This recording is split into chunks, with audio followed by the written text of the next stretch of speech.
When a struggling artist crashes the wrong billionaire's penthouse and shares one forbidden kiss, she thinks she can disappear into the night until he offers her a contract she can't refuse. 3 months. One lie. A dying grandmother's last wish. But in Daniel Hayes' world of power and secrets, nothing stays fake for long. What starts as a desperate arrangement becomes the kind of love that could destroy them both, or save them.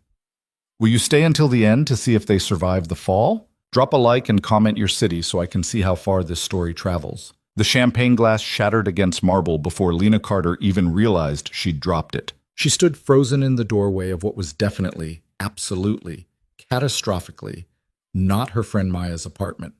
The penthouse stretched before her like something from a magazine she'd never be able to afford. Floor-to-ceiling windows framing the Manhattan skyline. Furniture that probably cost more than her yearly rent. And worst of all, a man standing 20 feet away in the open kitchen, staring at her like she'd just materialized from thin air. Lena started, then stopped. Her brain had apparently decided to take a vacation at the exact moment she needed it most. The man didn't move. He was tall, maybe 6'2", wearing a white dress shirt with the sleeves rolled to his elbows and dark slacks that fit him like they'd been tailored by someone who charged by the thread. His hair was dark, slightly disheveled in that way that was either carefully calculated or genuinely exhausted. She couldn't tell which. What she could tell was that he was somewhere in his early 30s, unfairly attractive, and currently looking at her like she'd broken into Fort Knox wearing a glitter dress and heels she could barely walk in. "The door was open," Lena blurted, which was true but sounded ridiculous even to her own ears. "My friend Maya, she said penthouse party, and I got off on the wrong floor, I think, and the door was actually open, so I thought." "The door," the man repeated slowly, "was open. Yes." Lena took a step back, her heel crunching on broken glass. She looked down at the mess she'd made on his pristine floor and felt her face burn. "I'm so sorry. I'll clean that up. I'll pay for it. I mean, not right now, obviously, but I can. It's fine." His voice was quieter than she expected. Controlled. Everything about him seemed controlled, actually, from the way he stood to the careful blankness of his expression. But there was something underneath it, something that looked almost like exhaustion. Lena forced herself to meet his eyes. They were gray, she noticed. Storm cloud gray. "I really am sorry. I'll just go." She turned toward the door, tried to take a step, and her heel caught in the hem of her dress. For one horrible, suspended moment, she felt herself tipping backward, arms windmilling uselessly, the skyline tilting at a nauseating angle. Then hands caught her waist, strong hands, steady hands, hands that kept her from crashing into the glass-covered floor and probably saved her from a trip to the emergency room. Lena gasped, her own hands flying up to grab his forearms for balance. The fabric of his shirt was soft under her fingers. She could feel the warmth of his skin through it, the solid muscle beneath. He'd moved fast, faster than she would have thought possible. And now he was right there, close enough that she could smell his cologne, something clean and expensive and completely unfamiliar.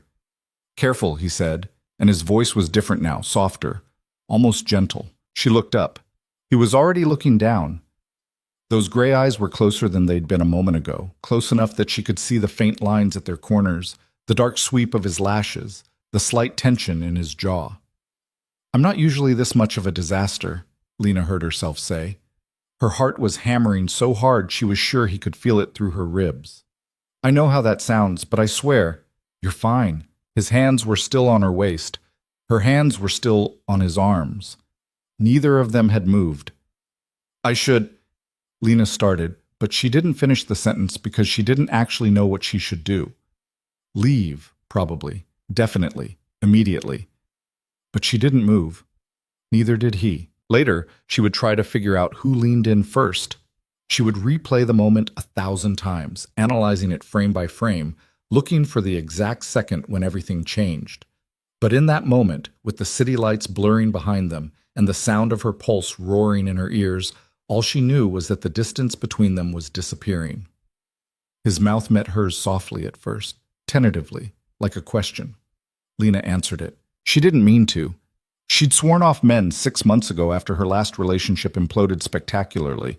She'd promised herself she was done with complications, done with mistakes, done with letting her heart make decisions her brain would regret later.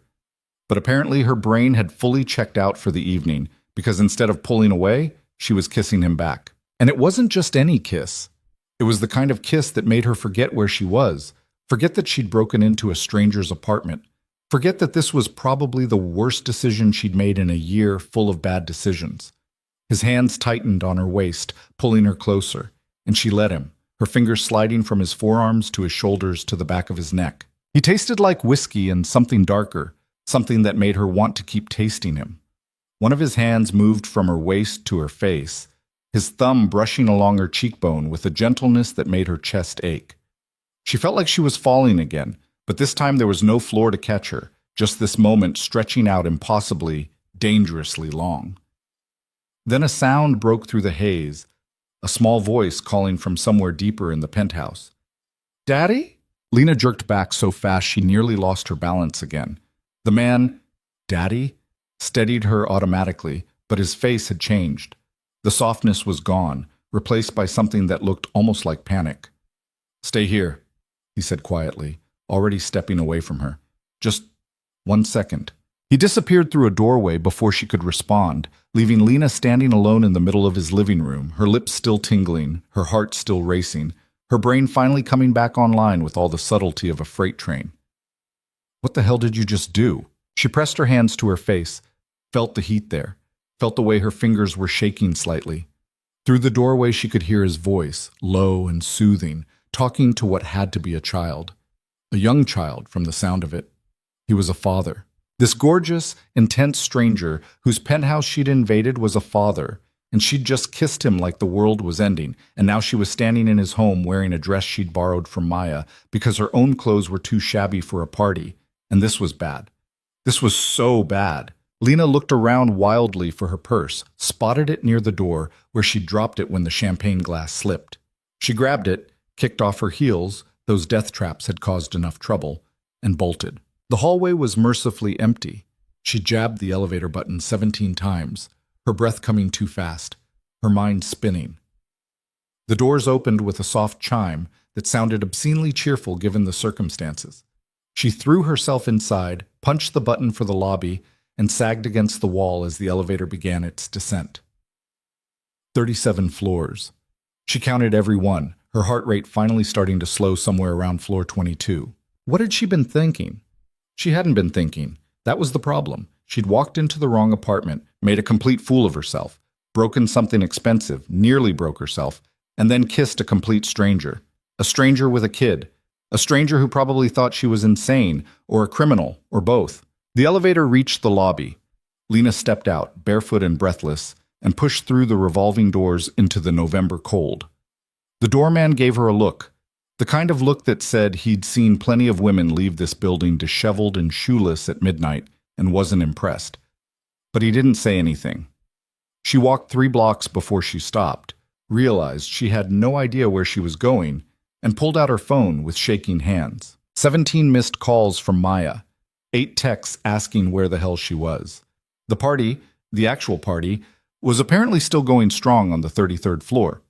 Lena typed out a quick lie about not feeling well and heading home. Then she ordered an Uber, wrapped her arms around herself against the wind, and tried very, very hard not to think about storm gray eyes and the taste of whiskey and the way it had felt to be caught. Daniel Hayes stood in his son's doorway long after Ethan had fallen back asleep, watching the steady rise and fall of the small chest beneath the airplane-patterned comforter. 4 years old, his entire world contained in one tiny, perfect person. "Daddy?" Ethan had asked when Daniel appeared in the doorway. "I heard a noise." "Just someone at the wrong door, buddy. Go back to sleep." "Okay." Ethan had snuggled deeper into his pillow, already drifting off again with the easy trust of a child who'd never had a reason not to believe his father would keep him safe. Daniel had stood there, one hand braced against the doorframe, and waited for his heart to stop pounding. When he finally returned to the living room, it was empty. The broken glass glittered on the floor like scattered stars. The champagne bottle she'd brought, some cheap brand he didn't recognize, sat abandoned on the counter. And the woman herself was gone, disappeared as suddenly as she'd appeared. He should have felt relieved. Instead, he felt something that sat uncomfortably close to disappointment. Daniel crossed to the windows, looked out at the city below. Somewhere down there she was heading home. Probably mortified, definitely confused, absolutely certain she'd never see him again. She was wrong about that last part. He touched his mouth without meaning to, then dropped his hand and turned away from the window. He needed to clean up the glass. He needed to call building security and ask how the hell someone had gotten past the front desk and into his private elevator. He needed to check that Ethan was really asleep and not lying awake wondering about the mysterious noise. What he didn't need was to stand here thinking about a woman in a silver dress who'd stumbled into his home and kissed him like she meant it. Daniel had built his life on control. After Sarah died, after the accident that took his wife and nearly destroyed him, he'd learned to lock everything down. His emotions, his schedule, his son's safety. He didn't do spontaneous, he didn't do reckless.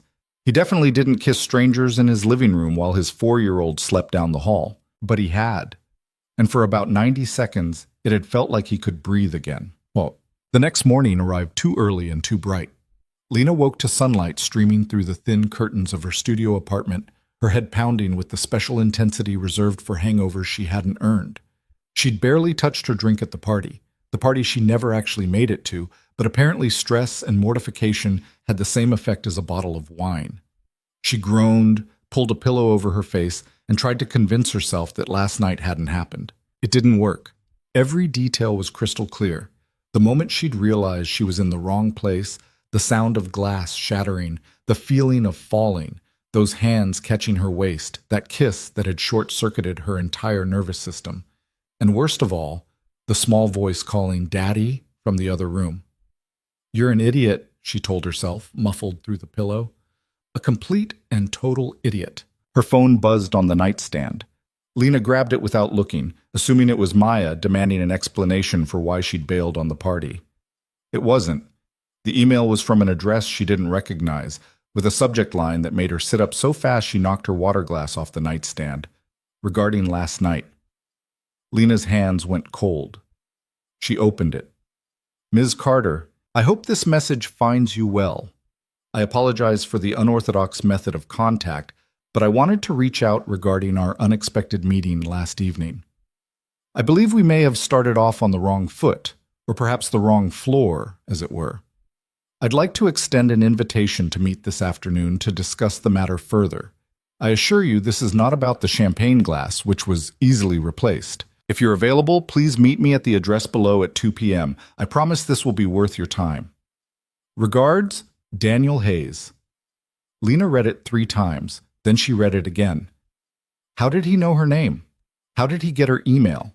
And what the hell did he want to discuss? She grabbed her laptop, fingers flying across the keyboard. Daniel Hayes, New York. The search results loaded, and Lena's stomach dropped through the floor. And Daniel Hayes, CEO of Hayes. Capital management, net worth. Estimated at $2.3 billion. Billionaire financier Daniel Hayes announces new philanthropic initiative. Hayes opens new headquarters in Manhattan's financial district. There were dozens of articles, hundreds of photos. Daniel Hayes at charity galas. Daniel Hayes shaking hands with politicians. Daniel Hayes looking serious and important in a perfectly tailored suit, his expression as controlled in photographs as it had been in person. "Oh no," Lena whispered. "Oh no, no, no." She'd broken into a billionaire's penthouse. She'd kissed a billionaire who somehow knew who she was and wanted to meet her, and her phone buzzed again. This time it was Maya. "Where did you go last night? You missed everything." Lena ignored it. She was staring at one particular photo of Daniel Hayes, this one from some business magazine profile. In it, he was standing in an office that overlooked the city, and in the corner of the frame, barely visible but definitely there, was a framed photo on his desk, a photo of a little boy with dark hair and gray eyes. Lena closed her laptop, opened it again, closed it. She had 2 choices. She could delete the email, pretend this never happened, and spend the rest of her life looking over her shoulder in case she accidentally ran into a billionaire at the grocery store. Or she could go to this meeting, find out what he wanted, apologize properly for the intrusion, and hopefully never have to think about this again. The third option, The one where she thought about how his hands had felt on her waist, and how his mouth had tasted, and how for 90 perfect seconds she'd felt like someone completely different. That option wasn't even on the table. At 1:47 p.m., Lena stood outside a coffee shop in Midtown, wearing the nicest outfit she owned. Black slacks that were getting a little thin at the knees and a blue sweater that Maya said brought out her eyes, and seriously reconsidering every decision that had led her to this moment. The coffee shop was one of those aggressively minimalist places where everything was white marble and exposed brick and probably cost $17 for a regular coffee. Through the window, she could see him sitting at a corner table, his back to the wall, wearing a dark suit that made him look like he'd stepped off a magazine cover. He saw her at the same moment she saw him. Their eyes met through the glass. Lena's feet refused to move. Then Daniel stood, walked to the door, and opened it himself. "Lena," he said, and hearing her name in his voice did something strange to her chest. "Thank you for coming." "How did you know my name?" The question came out sharper than she intended. "How did you get my email?" "The doorman saw you leave. He got your Uber details." Daniel held the door open wider. "I know how that sounds. I'm not in the habit of tracking down women who visit my apartment. But this is important. Is this about the glass? Because I meant it when I said I'd pay for it. It might take me a few months, but it's not about the glass." Something flickered across his face. Amusement, maybe, or something softer. "Please, just give me 10 minutes. Lena's instincts were screaming at her to run. This was weird. This was a billionaire who'd tracked her down using her Uber information. This was absolutely the beginning of a true crime podcast, but there was something in his eyes, something that looked almost like desperation, that made her step inside. They sat. Daniel ordered 2 coffees without asking what she wanted, and somehow he got her order exactly right: iced, extra cream, 1 sugar. Lena tried not to find that unsettling. "I need to ask you something," Daniel said once the waiter left, "and I need you to hear me out before you respond." "Okay," Lena said slowly. "I need someone to pretend to be my girlfriend for 3 months." The words hung in the air between them. Lena waited for the punchline. When it didn't come, she laughed. A short, sharp sound that made the couple at the next table look over. "You're serious?" "Completely. You're a billionaire. You could have any woman in this city actually date you. Why would you need someone to pretend?" Daniel's jaw tightened. "Because the woman I need isn't someone from my world. She needs to be real. Someone my grandmother will believe I could actually fall for." "Your grandmother, she's dying." The words came out flat, factual, but there was pain underneath them. "Pancreatic cancer. The doctors give her maybe 6 months, and her dying wish is to see me settled. Happy. She thinks I've been alone too long, and she's not wrong, but I don't have time to actually date someone right now. Between Ethan and the company and making sure her last months are comfortable." "Ethan," Lena repeated. "That's your son." "Yes." Daniel's expression softened slightly. "He's 4. And before you ask, his mother died when he was 6 months old, car accident, drunk driver." "I'm sorry," Lena said, and meant it. "Thank you." Daniel took a breath. "My grandmother helped me raise him. She was there every night when I couldn't be. She held us together when I was falling apart. This is the only thing she's ever asked me for, and I can't give it to her. Not the real version, but I could give her the appearance of it. So you want to hire me to lie to a dying woman?" "I want to hire you to give her peace." Daniel met her eyes steadily. 3 months. Public appearances, family dinners, maybe a weekend trip or 2. You'd move into the penthouse, separate bedroom, obviously. You'd meet my grandmother, my business partners, probably some friends, and at the end of 3 months, we'd stage a quiet breakup. No drama, no scandal. You'd walk away with enough money to change your life. "How much money?" $500,000. Lena nearly fell out of her chair. "What?"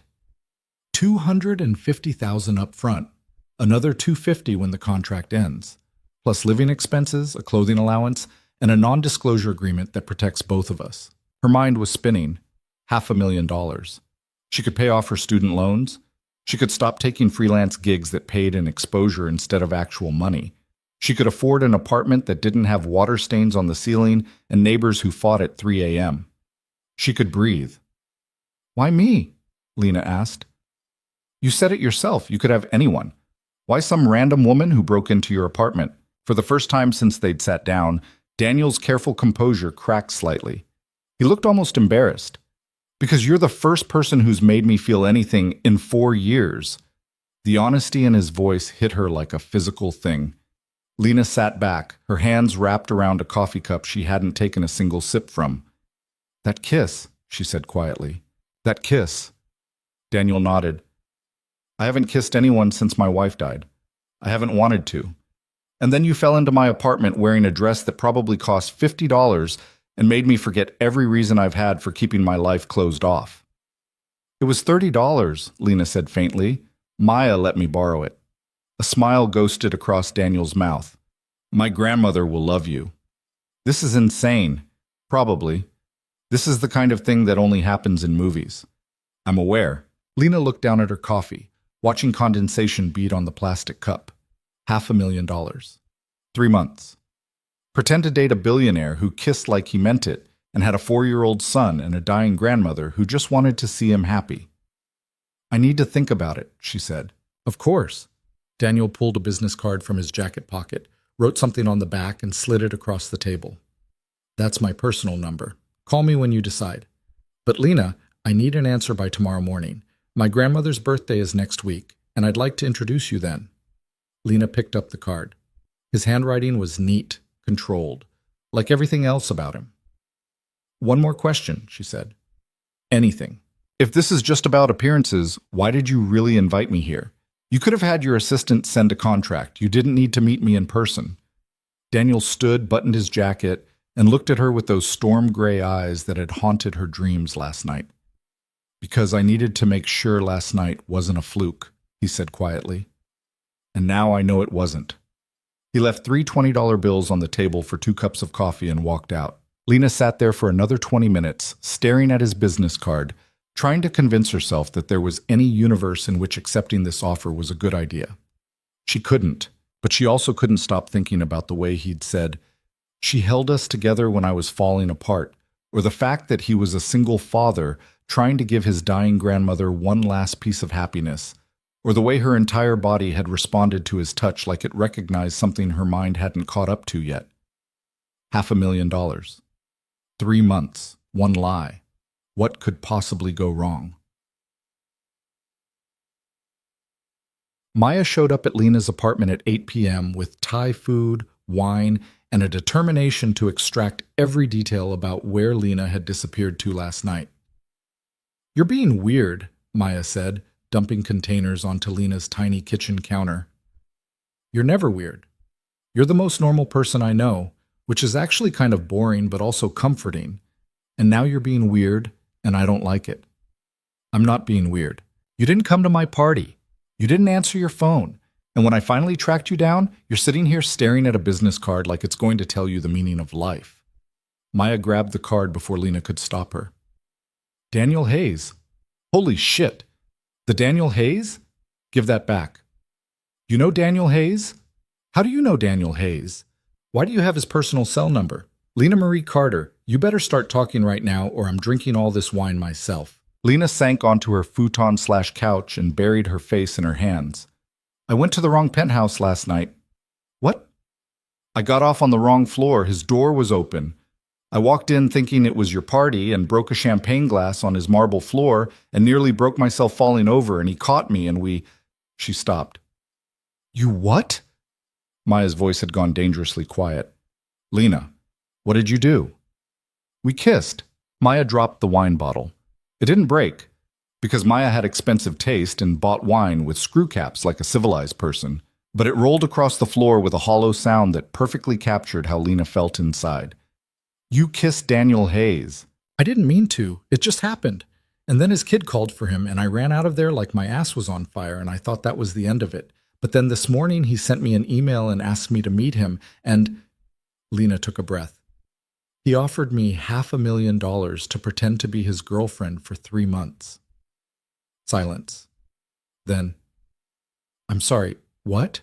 Lena told her everything. The dying grandmother, the contract, the separate bedroom, the staged breakup. By the time she finished, Maya had retrieved the wine, opened it, and poured them both glasses that were less glasses and more mugs. Let me get this straight, Maya said. A billionaire, an actual Forbes list billionaire, wants to pay you $500,000 to play house with him and his adorable orphan child while his grandmother dies peacefully thinking he's found love again. When you say it like that, it sounds even more insane. Lena, babe, light of my life. Are you actually considering saying no to this? Of course I'm considering saying no. This is crazy. This is the kind of thing that ends with me on a true crime podcast. Or, Maya said, this is the kind of thing that ends with you having enough money to actually pursue your art instead of designing corporate logos for companies that make bathroom fixtures. That hit harder than Lena wanted to admit. She'd moved to New York 5 years ago with a portfolio and a dream and a probably naive belief that talent and hard work would be enough. They hadn't been. The art world was crowded and competitive and required connections she didn't have and money she couldn't spare. So she'd taken freelance graphic design work, the kind that paid the bills but slowly killed her soul. What if I mess it up? Lena asked quietly.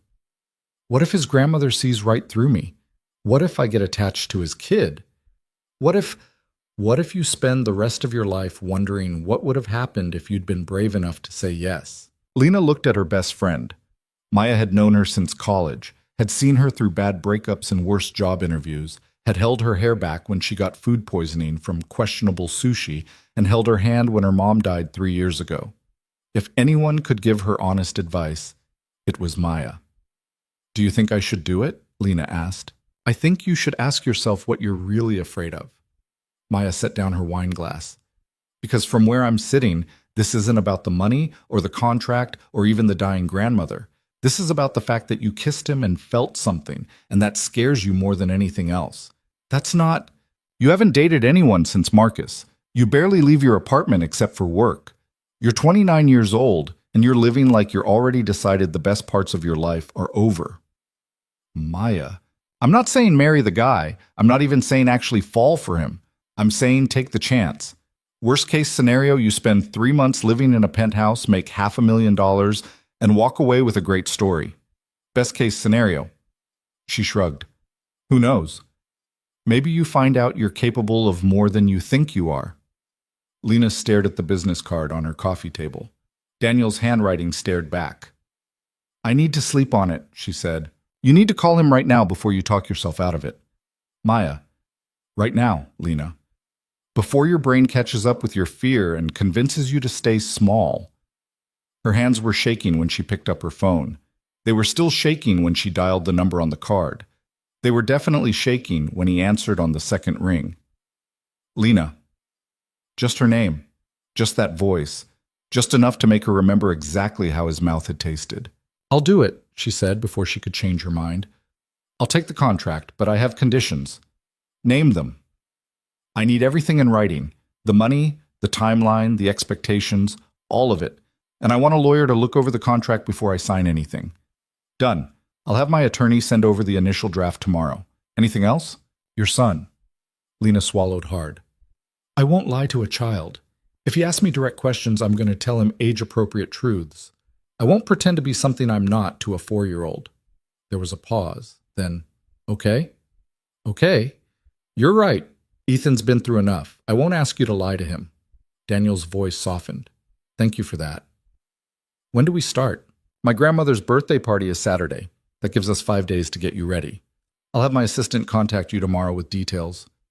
And Lena? Yeah? You won't regret this. He hung up before she could tell him she already did.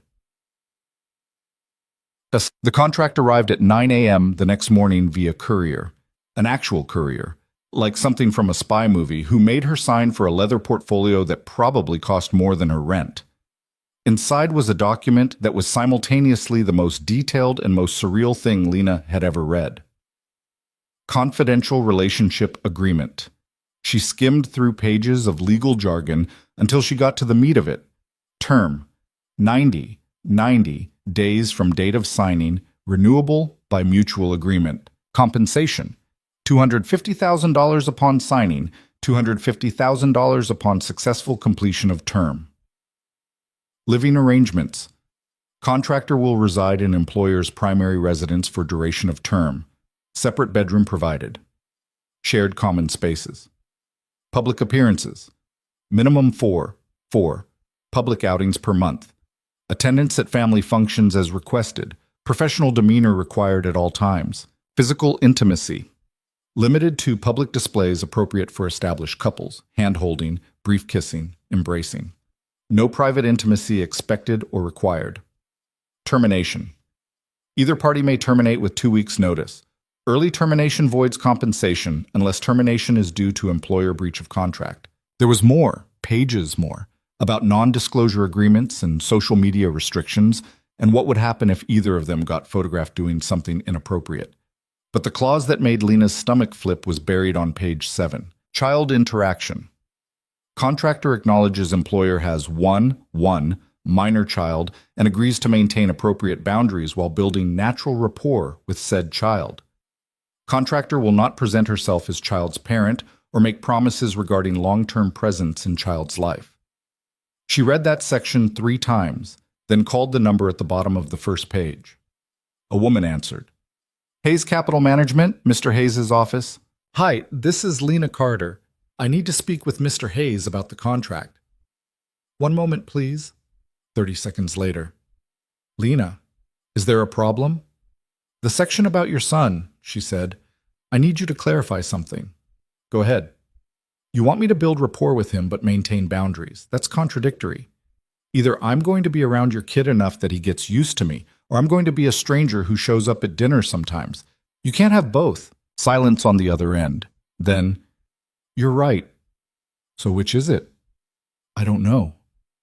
For the first time since she'd met him, Daniel sounded uncertain. I've never done this before. I've never brought anyone into Ethan's life. Not since Sarah died. I don't know what the right answer is. Lena sat down on her futon. Tell me about him. What? Your son.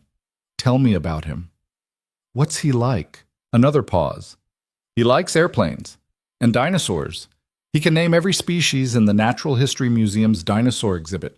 His favorite food is macaroni and cheese, but only the kind from the blue box. He won't touch the fancy stuff. He's starting to read. He asks about his mother sometimes, and I never know what to say. Something in Lena's chest cracked open. He sounds wonderful. He is. Daniel's voice was rough. He's the best thing I've ever done, and I'm terrified of screwing him up. Then here's what we do, Lena said. I'll be honest with him. Age-appropriate, honest. I won't pretend to be his mom or promise I'll be around forever, but I won't treat him like a prop in our fake relationship either. If we're doing this, we do it in a way that doesn't hurt him when it ends. How do we do that? I don't know yet, but we figure it out as we go. She could hear him breathing on the other end of the line, then, I'll have the contract revised. Anything else? Yeah, what should I wear to your grandmother's birthday party? Something nice. My assistant will take you shopping tomorrow. Your assistant? Her name is Patricia. She's been with me for 6 years. She's frighteningly efficient, and she knows exactly what you'll need for Saturday. Trust her. Daniel and Lena, thank you for agreeing to this, for thinking about Ethan, for... He stopped. Just thank you. He hung up before she could respond. Lena looked around her tiny apartment, at the water stains and the futon and the art supplies scattered across every available surface. In 5 days, she'd be living in a penthouse. In 6 days, she'd be lying to a dying woman. In 90 days, she'd walk away from all of this with enough money to build a different life. All she had to do was not fall for the billionaire with sad eyes and a son who liked dinosaurs. How hard could that be? Patricia turned out to be a woman in her mid-50s with steel gray hair, immaculate posture, and the kind of polite ruthlessness that made Lena understand exactly how she'd survived 6 years working for Daniel Hayes. Ms. Carter, she said when they met outside Bergdorf Goodman the next morning, Mr. Hayes has provided me with your measurements and a budget. We have 4 hours. Let's not waste them. Lena had never been inside Bergdorf Goodman. She'd walked past it plenty of times, pressed her face against the windows like a kid outside a candy store, but actually going inside had always felt like trespassing. Now Patricia was guiding her through the doors like she owned the place, and a saleswoman was appearing with champagne Lena didn't ask for. I don't need champagne at 10 in the morning, Lena said. You will, Patricia replied. Trust me. She was right. 2 hours later, after trying on what felt like 17 different dresses for the birthday party alone, Lena accepted a second glass gratefully. "The green," Patricia said, studying Lena with the intensity of a general planning an invasion. "Definitely the green. It brings out your eyes, and Mrs. Hayes will appreciate that you didn't try too hard." Mrs. Hayes is Daniel's grandmother? Eleanor Hayes, 92 years old, sharp as a tack, and she can smell insincerity from 3 blocks away. Patricia handed Lena another dress to try. She raised Daniel after his parents died in a sailing accident when he was 16. She's the reason he is who he is. Lena stepped into the dressing room with the green dress, a silk wrap dress that probably cost more than her last 3 paychecks combined, and tried not to think about how many ways this could go wrong. "How much does she know?" Lena called through the curtain. "About me, I mean. Mr. Hayes told her he met someone unexpected, someone who makes him smile again." Patricia's voice was neutral, but there was something underneath it. "That's all she needs to know." Lena looked at herself in the mirror. The dress fit perfectly, of course it did, because Patricia was frighteningly efficient, and made her look like someone who belonged in Daniel's world. Someone polished, someone appropriate, someone she wasn't. "What if she doesn't like me?" Lena asked quietly. There was a pause. Then Patricia said, "She will. You're nothing like the women who usually circle Daniel. That's exactly why he chose you." That didn't make Lena feel better, but she didn't have time to dwell on it because Patricia was already moving on to shoes and jewelry and a handbag that cost more than Lena's monthly rent, and made her wonder if rich people actually use these things, or just displayed them like art. By the time they finished, Lena had an entirely new wardrobe hanging in garment bags, cocktail dresses and casual wear, and something Patricia called appropriate brunch attire, which apparently was its own category. There were shoes in boxes and jewelry in velvet cases, and a suitcase already packed with everything she'd need to move into Daniel's penthouse. "When do I—" Lena started. "Tomorrow," Patricia said. "Mr. Hayes will send a car at noon. The movers will handle your belongings." "Movers? I live in a studio apartment. I can pack my own stuff." Patricia gave her a look that suggested this was adorable but irrelevant. "The movers will be there at 10. Please have your personal items separated from anything you want put in storage. Mr. Hayes has arranged a storage unit for the duration of your contract." Right. The contract. Because this was a job, not a relationship, and she'd better not forget it. Lena signed the credit card receipt, or rather, watched Patricia sign it, since apparently Daniel had provided a card in Lena's name with a limit she was afraid to know, and walked out of Bergdorf Goodman feeling like she'd stepped into someone else's life. Her phone buzzed. A text from an unknown number. "Patricia says the shopping went well. Thank you for cooperating with her. She can be intense." Lena smiled despite herself and typed back, "Is that your way of saying she's terrifying?" 3 dots appeared, then, "She prefers efficient. She made me try on 17 dresses. Only 17? You got off easy." Lena was still smiling when Maya called, shouting so loud she had to hold the phone away from her ear. "You signed it? You actually signed it? Oh my God, Lena, I just got your text. I can't believe you actually did it." "I'm having second thoughts." "Too late? No backsies on $500,000 contracts." Maya was practically vibrating with excitement. "When do you move in?" "Tomorrow." "Tomorrow? Jesus, he doesn't waste time, does he?" "His grandmother's birthday is Saturday. He wants me settled in before then." "Settled in," Maya repeated. "You're moving in with a billionaire. You're going to live in that penthouse. The one with the view and the marble floors and— Wait, does he have a home gym? Rich people always have home gyms." "I don't know. I didn't exactly get a tour when I was there." "Because you were too busy breaking his champagne glasses and his 4-year dry spell." "Maya, I'm just saying, the man hasn't kissed anyone in 4 years and then you fall into his apartment and suddenly he's offering you a contract? That's not a coincidence." "It's business," Lena said, but the words felt hollow even as she said them. "He needs someone his grandmother will believe. That's all." "Right, sure. That's definitely all it is." Maya's voice turned serious. "Lena, I'm happy for you. I really am. Just promise me you'll be careful. Not with the money or the contract. I know you'll handle that fine. But with your heart. Don't fall for him." "I won't."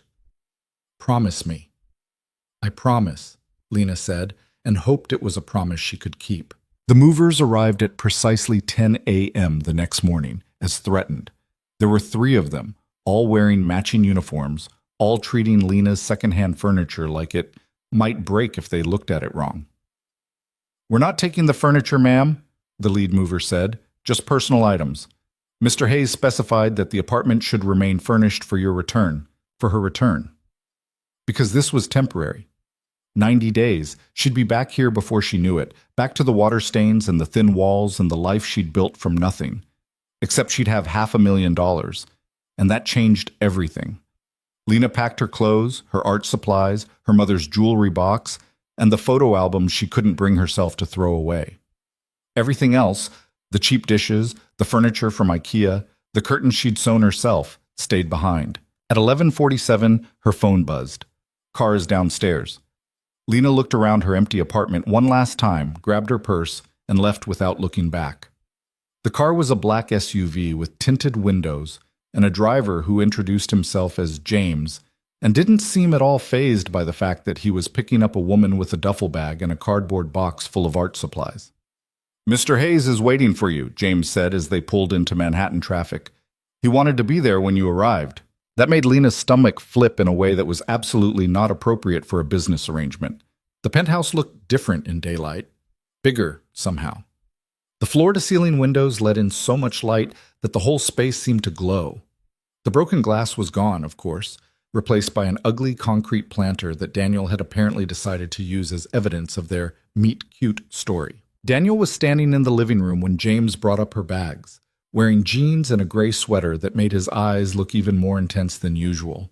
He looked younger without the suit, more approachable, and that was dangerous. "Lena," he said, "welcome." "Thank you for having me," she replied automatically, then felt ridiculous. This wasn't a dinner party. This was a business transaction. "Let me show you your room." He led her down a hallway lined with abstract art that was probably worth more than her life. The bedroom he opened was bigger than her entire studio apartment had been. Floor-to-ceiling windows on 2 walls. A king-size bed with white linens. A sitting area with a couch and a reading lamp. An attached bathroom that looked like something from a spa. "This is too much," Lena said faintly. "It's what was available." Daniel set her duffel bag on the bed. "The closet is walk-in. Patricia had your new clothes delivered this morning. They should already be unpacked. If you need anything else, just let me know." "Where's your room?" "Other end of the hall," he pointed. "Ethan's room is between us. He's at preschool right now, but he'll be home around 3. I thought maybe you could meet him before the party tomorrow. Keep it casual." "Okay." Lena's hands were shaking slightly. She shoved them in her pockets. "What should I call you? In front of people, I mean." Daniel considered this. "What do you want to call me?" "I don't know. What do fake girlfriends usually call their fake boyfriends?" A smile ghosted across his mouth. "I don't think there's a standard protocol for this situation." "Daniel, then. Unless you prefer something else." "Daniel's fine." He moved toward the door, then stopped. "Lena, I know this is strange. I know you're probably second-guessing everything right now, but I meant what I said in that coffee shop. You won't regret this." "You can't know that?" "No," he admitted. "But I'm going to do everything I can to make sure it's true." He left before she could respond, closing the door softly behind him. Lena sat down on the bed, the incredibly soft, probably $1,000 sheets bed, and tried to remember how to breathe. She spent the next 4 hours unpacking, exploring the penthouse when she was sure Daniel was locked in his office on a conference call, and trying not to feel like an imposter in someone else's life. The penthouse had 3 bedrooms, an office, a kitchen that looked like it belonged in a cooking show, and a living room with that view of Manhattan that had taken her breath away the first night. There was art on every wall, real art, not prints, and furniture that was simultaneously beautiful and comfortable. Nothing matched the cold, sterile aesthetic she'd expected from a billionaire's home. This place felt lived in. Warm, even. At 2:47, the front door opened. "Daddy, I made a dinosaur!" Lena froze in the kitchen, where she'd been debating whether it was acceptable to make herself coffee, or if that was overstepping some invisible boundary. "That's a great dinosaur, buddy," Daniel's voice came from the entryway. "Is it a T-Rex?" "No, it's a velociraptor. Miss Jenny said velociraptors were actually really small, not like in the movies." "Miss Jenny is very smart." Small footsteps running, then silence, then, "Daddy, whose shoes are those?" Lena looked down at her sneakers sitting by the door where she'd left them. "Those belong to someone I want you to meet," Daniel said. "Come on." They appeared in the kitchen doorway. Daniel and a small boy with dark hair that stuck up in about 17 different directions and those same gray eyes that seemed to run in the Hayes family. He was wearing a dinosaur t-shirt and jeans with grass stains on the knees, and he was staring at Lena with open curiosity. "Ethan," Daniel said gently, "this is Lena. She's going to be staying with us for a while." "Hi, Ethan," Lena said, crouching down to his level. "Your dad told me you know a lot about dinosaurs." "I know everything about dinosaurs," Ethan said, with the absolute confidence of a 4-year-old. "What's your favorite?" Lena's mind went blank. "The one with the long neck?" "That's a Brachiosaurus. They were one of the tallest dinosaurs ever."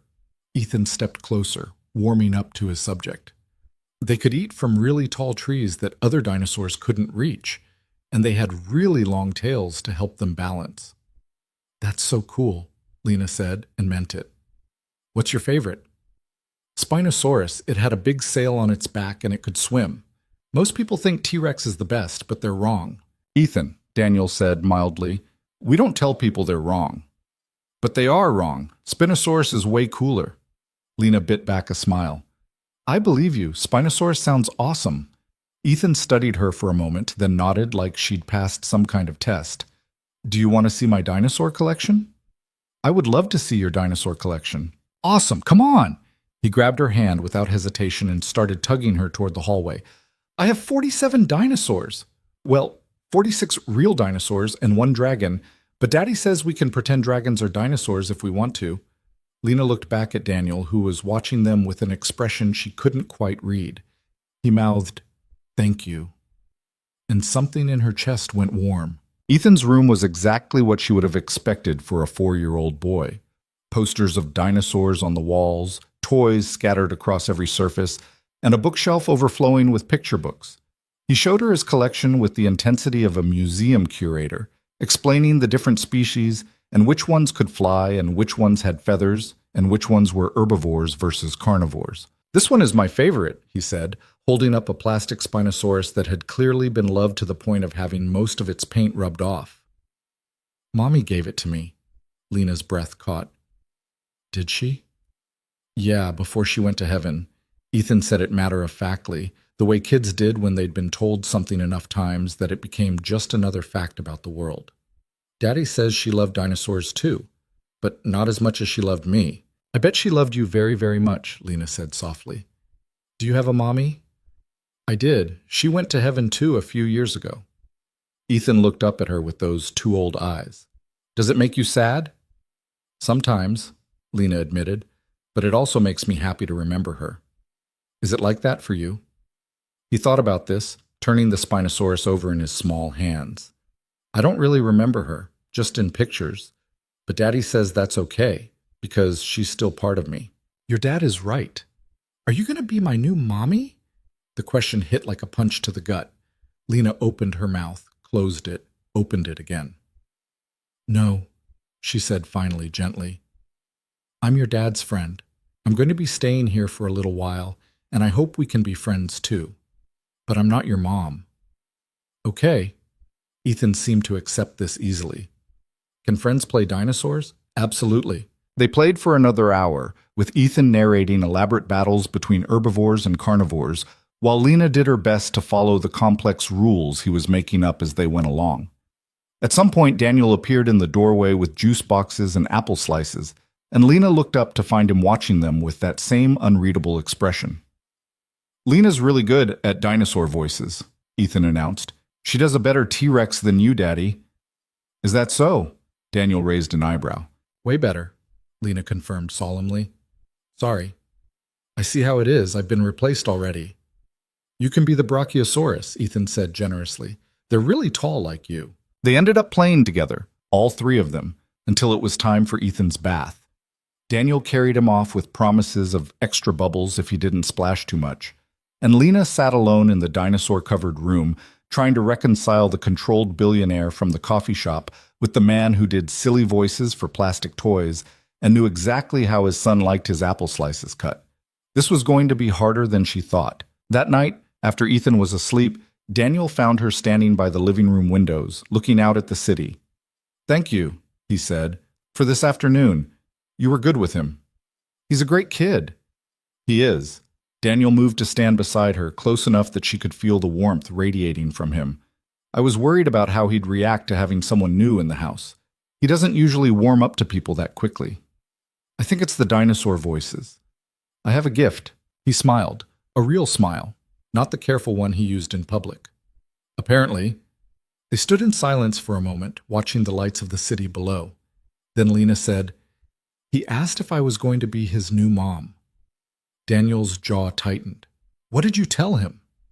"The truth, that I'm your friend, that I'm staying for a while, that I'm not his mother." She looked at him. "Was that okay?" It was perfect. Daniel ran a hand through his hair. "I should have prepared him better. I should have thought about what questions he might ask. He's 4. You can't prepare for all the questions a 4-year-old will ask." "I can try." There was something raw in his voice, something that made Lena turn to face him fully. "Daniel, you're a good father. You know that, right?" "I'm trying to be. Most days I feel like I'm just winging it and hoping I don't screw him up too badly." "That's what being a parent is.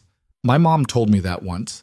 She said the moment you stop worrying about whether you're doing it right is the moment you should actually start worrying." Daniel looked at her for a long moment. "Your mother sounds like she was wise." "She was." Lena's throat tightened. "She would have liked you, I think. She always said the measure of a man was how he treated people who couldn't do anything for him. The way you are with Ethan, that's who you really are. You barely know me." "I know enough." The air between them felt charged suddenly, electric in a way that reminded her of that first night. Daniel took a half step closer, and Lena's breath caught. "We should go over the details for tomorrow," he said, but he didn't move back. "The party starts at noon. My grandmother likes to do early lunches. There'll be about 40 people there. Family, close friends, some of her favorite people from the senior center she volunteers at." "She volunteers at 92? 3 days a week, she teaches watercolor painting." Daniel's expression softened. "She says staying busy keeps her young. The doctors told her to slow down after the diagnosis, and she told them that she'd slow down when she was dead." "I like her already." "She'll like you too." He was close enough now that Lena could see the gold flecks in his gray eyes. "Just be yourself. That's all you need to do." "What if myself isn't enough?" "It will be." His hand came up to her face, his thumb brushing along her cheekbone the same way it had that first night. "Trust me." Lena's heart was hammering. "Daniel, I know, contract, boundaries, separate bedrooms." But he didn't move his hand. "Just let me have this one moment, okay? Before tomorrow, before it all becomes performance." She should have stepped back, should have reminded him that this was business, should have done anything except lean into his touch and let her eyes fall closed. "One moment," she whispered. He kissed her softly, carefully, like she was something precious that might break. Nothing like that first desperate kiss in his entryway. This was different, slower, deeper, full of something that felt dangerously like promise. When they pulled apart, Lena was shaking. "That can't happen again," she said. "I know. I'm serious. This is a contract. We have rules." "You're right." But Daniel's hand was still on her face, his thumb still tracing patterns on her cheek. "Tomorrow we start the performance. Tonight. Tonight, we're just two people who met at the wrong party and can't stop thinking about each other." "That's not what this is." "Isn't it?" Lena stepped back, breaking the contact, putting distance between them before she did something stupid like kiss him again. "Good night, Daniel." "Good night, Lena." She made it to her bedroom before her knees gave out. She sat on the edge of that expensive bed and touched her mouth and tried to remember all the reasons falling for Daniel Hayes was a terrible idea. She couldn't think of a single one that mattered. The next morning, Patricia arrived at 10 a.m. with a makeup artist and a hairstylist, both of whom descended on Lena like a tactical team preparing for a critical mission. "Natural," Patricia instructed. "Mrs. Hayes doesn't like anything too done. We want Lena to look like herself. Just polished." "I am right here," Lena said. "Yes, and you're going to sit still and let the professionals work." Patricia checked her phone. Mr. Hayes wants to leave at 11:30. That gives us 90 minutes. The makeup artist was a woman named Claudia, who made Lena's skin look like it glowed from within using products that probably cost more than Lena's grocery budget. The hairstylist, Marcus, did something magical that made her hair fall in soft waves instead of the frizzy mess it usually became. "You look beautiful," Patricia said when they finished. "The green dress?" "The green dress." 20 minutes later, Lena stood in front of the full-length mirror in her bedroom and barely recognized herself. The dress fit perfectly, skimming her curves without being too revealing. The makeup made her eyes look bigger, her cheekbones sharper. Her hair fell over her shoulders in a way that looked effortless but had taken Marcus 45 minutes to achieve. She looked like someone who belonged in Daniel's world. She looked like a liar. "Lena?" Daniel's voice came through the door. "Are you ready?" She opened it to find him standing in the hallway wearing a charcoal suit that made him look like he'd stepped off the cover of a magazine. His eyes widened when he saw her. "Is it okay?" Lena asked. Patricia said, "You're perfect," Daniel said, and the way he was looking at her made her feel like maybe that was true. Ethan appeared behind him, dressed in a tiny suit that made him look adorable and slightly uncomfortable. "Lena, you look like a princess." "Thank you, Ethan. You look very handsome." "Daddy made me wear a tie. I don't like ties." "Nobody likes ties," Lena said seriously, "but sometimes we wear them anyway because they make Grandma Eleanor happy." "Did Daddy tell you that?" "Lucky guess." The car ride to Eleanor Hayes's house took 40 minutes, heading north into Westchester. Ethan chattered the whole way about his grandmother's cats. Apparently she had 3. And the cake she always made for her birthday, which was chocolate with raspberry filling. "Grandma Eleanor makes the best cake," Ethan informed Lena. "Way better than store cake. She let me help last year and I got to crack the eggs." "Did you get any shells in the batter?" "Only a little bit." He grinned. "Grandma said it adds texture." Daniel met Lena's eyes in the rearview mirror, and something passed between them. Something warm and conspiratorial and dangerous. Eleanor Hayes's house was a sprawling colonial with a massive oak tree in the front yard and gardens that probably looked incredible in summer but were now preparing for winter. Cars lined the driveway, expensive cars, the kind that had Lena's imposter syndrome kicking into high gear. "Remember," Daniel said quietly as James parked, "just be yourself." "What if myself throws up on your grandmother?" "Then we'll deal with it." He squeezed her hand. "You've got this." Inside, the house was warm and crowded with people. A woman in her 60s intercepted them immediately, Daniel's cousin Sarah, who looked Lena up and down with barely concealed assessment. A man in his 40s clapped Daniel on the shoulder and made a joke about finally settling down. Someone's child ran past chasing one of the cats Ethan had mentioned. And then, through the crowd, Lena saw her. Eleanor Hayes was tiny, maybe 5'2", with white hair pinned in a neat bun and eyes that were still sharp despite her 92 years. She wore a lavender dress and pearls, and she was watching Daniel with an expression of such pure love that Lena felt like she was intruding on something private. "Daniel," Eleanor said, her voice surprisingly strong. "You made it." "Happy birthday, Grandma." Daniel bent down to kiss her cheek. "I brought someone I want you to meet." Eleanor's gaze shifted to Lena, and Lena felt like she was being X-rayed.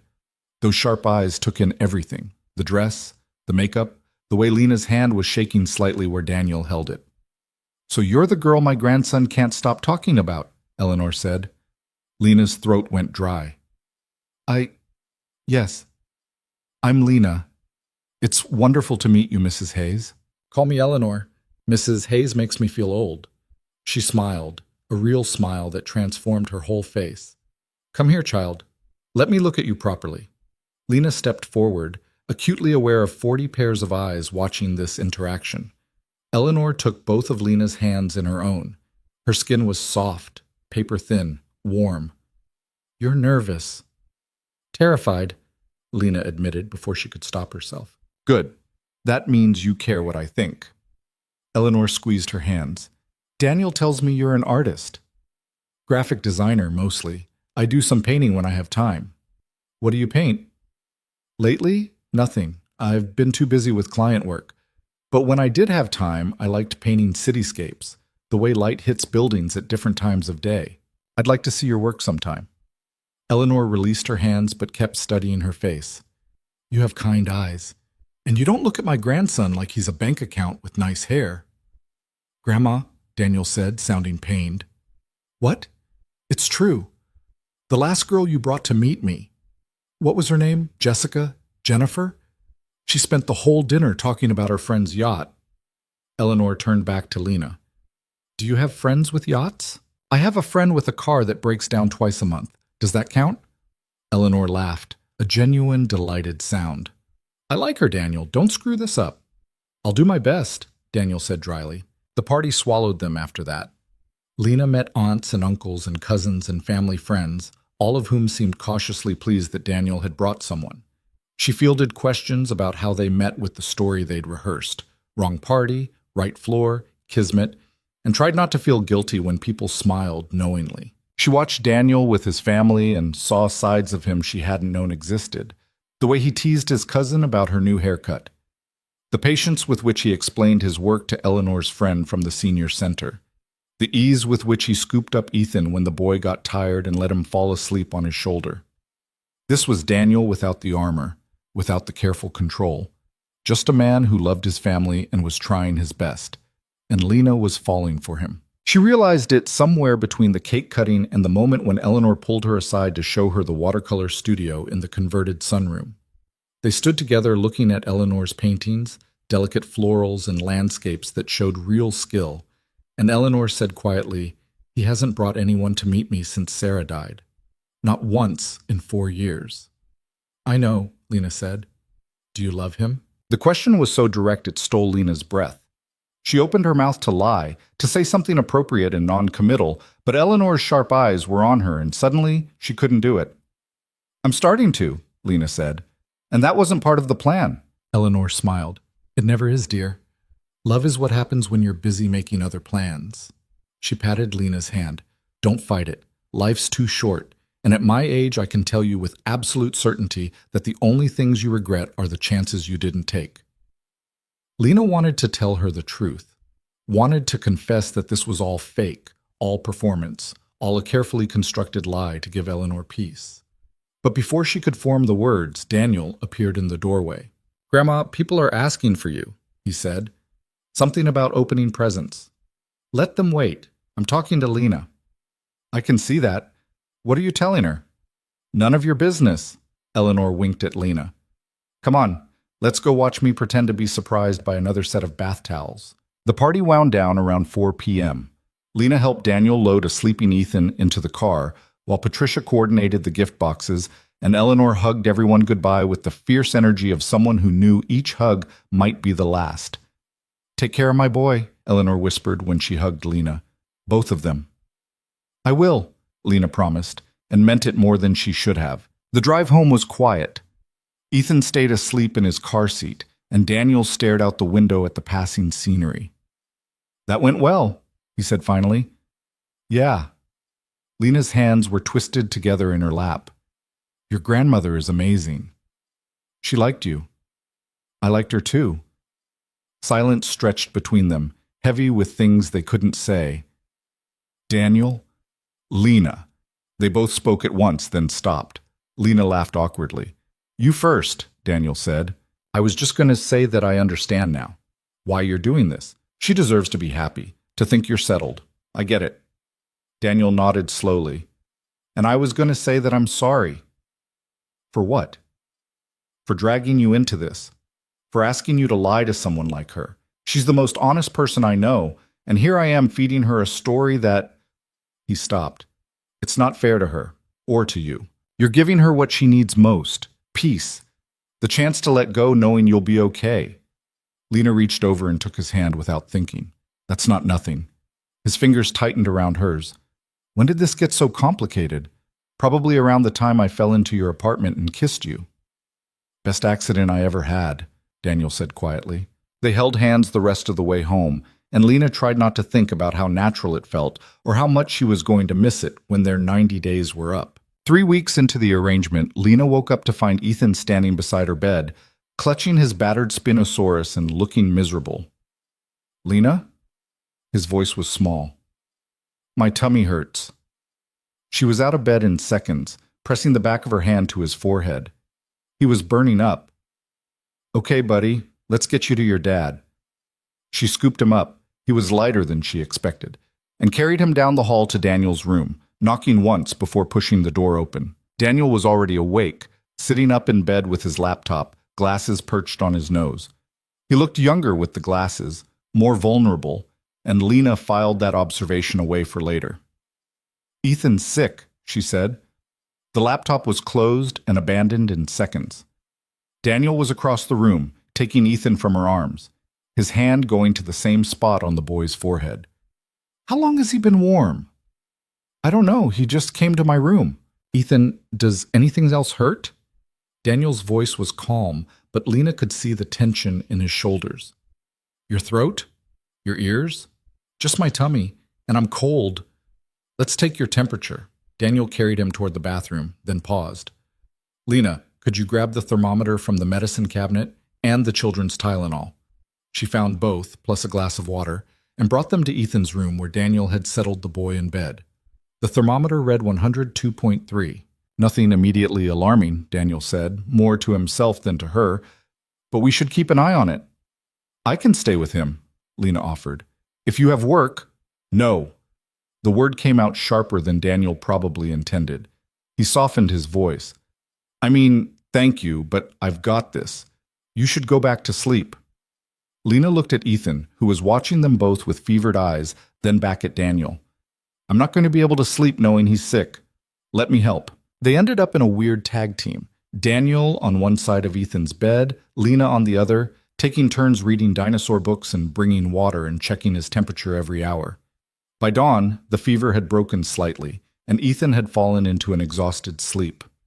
"You didn't have to stay," Daniel said quietly.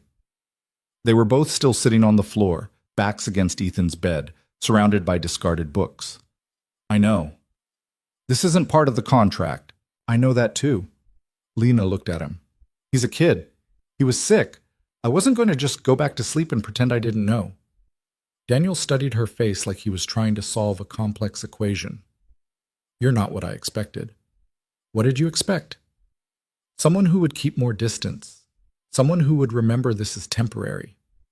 The words stung, even though they were true. "Do you want me to keep more distance?" "I don't know what I want anymore," Daniel admitted. He ran a hand through his hair, making it stand up in a way that would have been funny if the moment wasn't so heavy. "A month ago, I had everything figured out. I knew exactly what this was supposed to be. And now? Now?" He looked at her, and the expression in his eyes made her breath catch. "Now I keep forgetting it's fake." Lena's heart was pounding so hard she was sure he could hear it. "Daniel, I know. Boundaries, rules. This is business." But he didn't look away. "Except when you play dinosaurs with my son, it doesn't feel like business. When you laugh at my grandmother's terrible jokes, it doesn't feel like performance. When you stayed up all night helping with a sick kid who isn't yours, that wasn't in the contract." "What do you want me to say?" "I want you to tell me I'm not the only one who's struggling with this." Lena closed her eyes. She could lie. Should lie. Should remind him that she was here for the money, for the chance to build a different life, for anything except the way her chest ached when she watched him with Ethan, or the way her skin remembered his touch. "You're not," she whispered. "You're not the only one." When she opened her eyes, he was closer. Close enough that she could count the gray flecks in his irises, close enough that she could see the exhaustion and confusion and want written across his face. "This is a bad idea," he said. "The worst. We should stick to the contract. We absolutely should." Neither of them moved.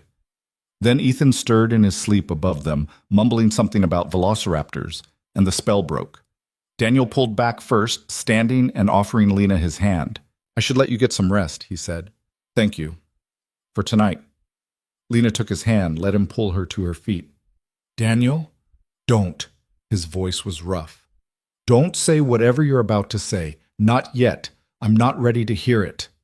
He left before she could respond, and Lena stood alone in Ethan's dinosaur-covered room, her hand still warm from his touch, her heart hammering against her ribs.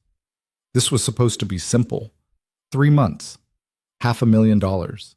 A clean exit. Nothing about this was simple anymore. The next 2 weeks passed in a strange blur. Ethan recovered from his stomach bug and immediately caught a cold that he generously shared with both Daniel and Lena. They spent a week passing tissues and cough drops back and forth, taking turns being the functional adult while the others felt miserable. "This is not how I imagined my glamorous billionaire experience," Lena croaked one afternoon, lying on the couch with a box of tissues balanced on her chest while some animated movie about talking cars played on the TV. Daniel, who was in the kitchen making soup because apparently billionaires could actually cook, laughed. "What did you imagine?" "I don't know. Charity galas, opera, people drinking champagne and discussing the stock market. We have a gala next weekend, actually." He appeared with 2 bowls of soup, handing her one. Patricia put it on the calendar. Of course she did. Lena sat up, nearly dropping the tissue box. "What kind of gala?" "Fundraiser for the Children's Hospital, black tie, about 300 people, several of whom will definitely want to discuss the stock market."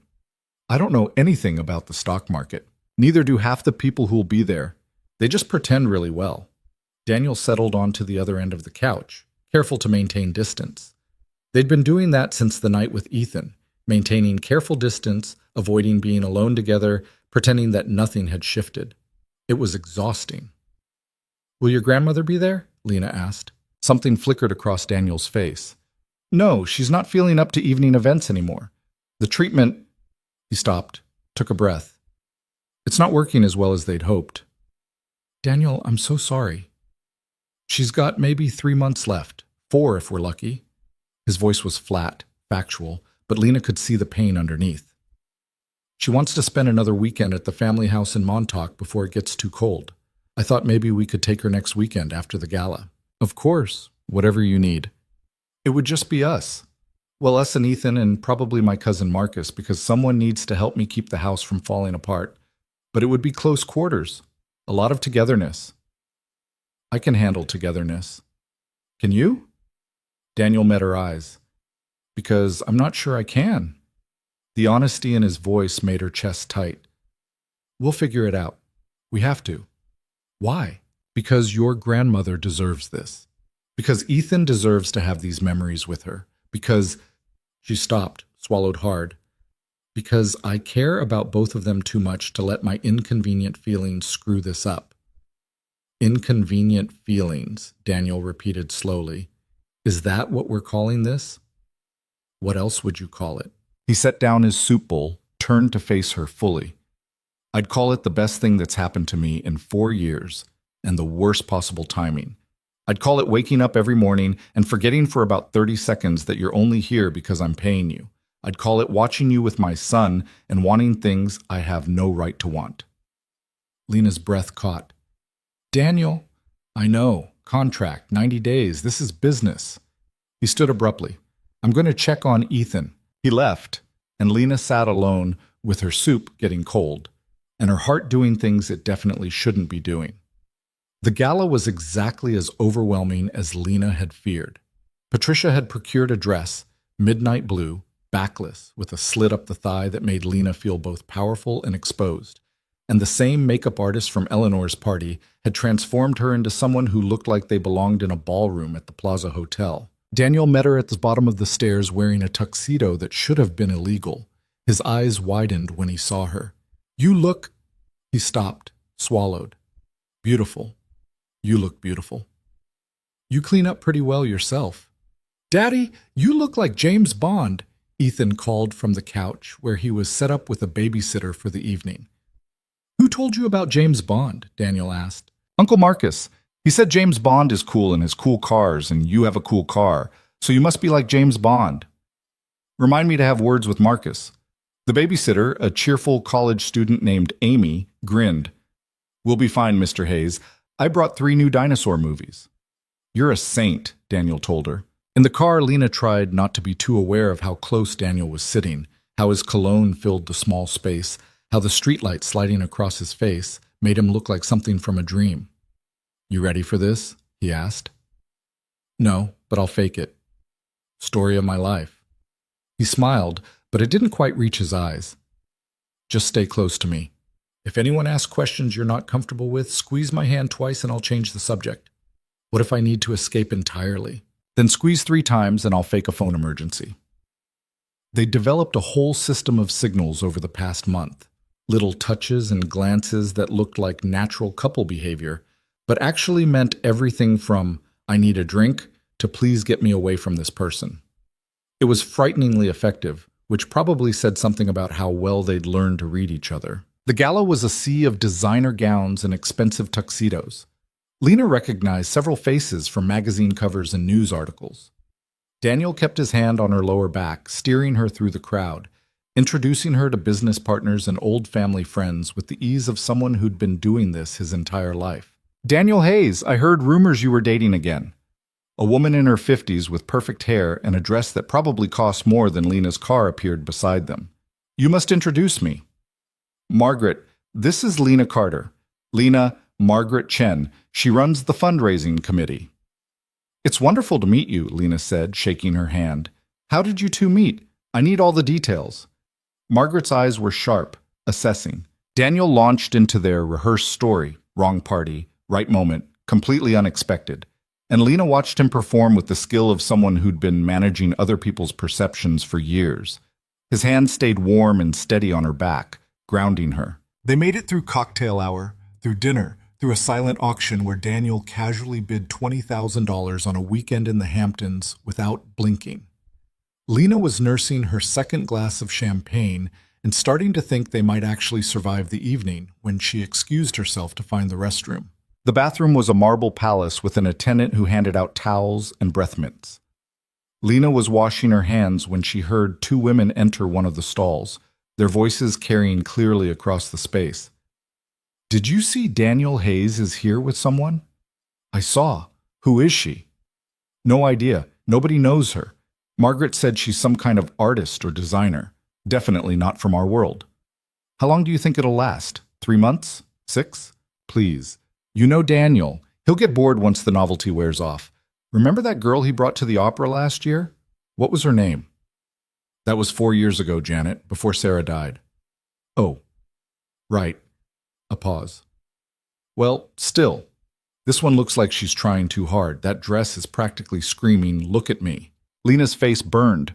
She wanted to say something, wanted to defend herself, wanted to tell them that the dress had been Patricia's choice, and she'd felt uncomfortable in it from the moment she put it on.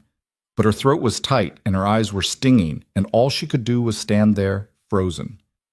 The women left without seeing her. The attendant met Lena's eyes in the mirror with an expression of profound sympathy. "They're just jealous, honey," she said quietly. "I've been working these events for 15 years. I can spot the real thing, and what you have with Mr. Hayes. That's real."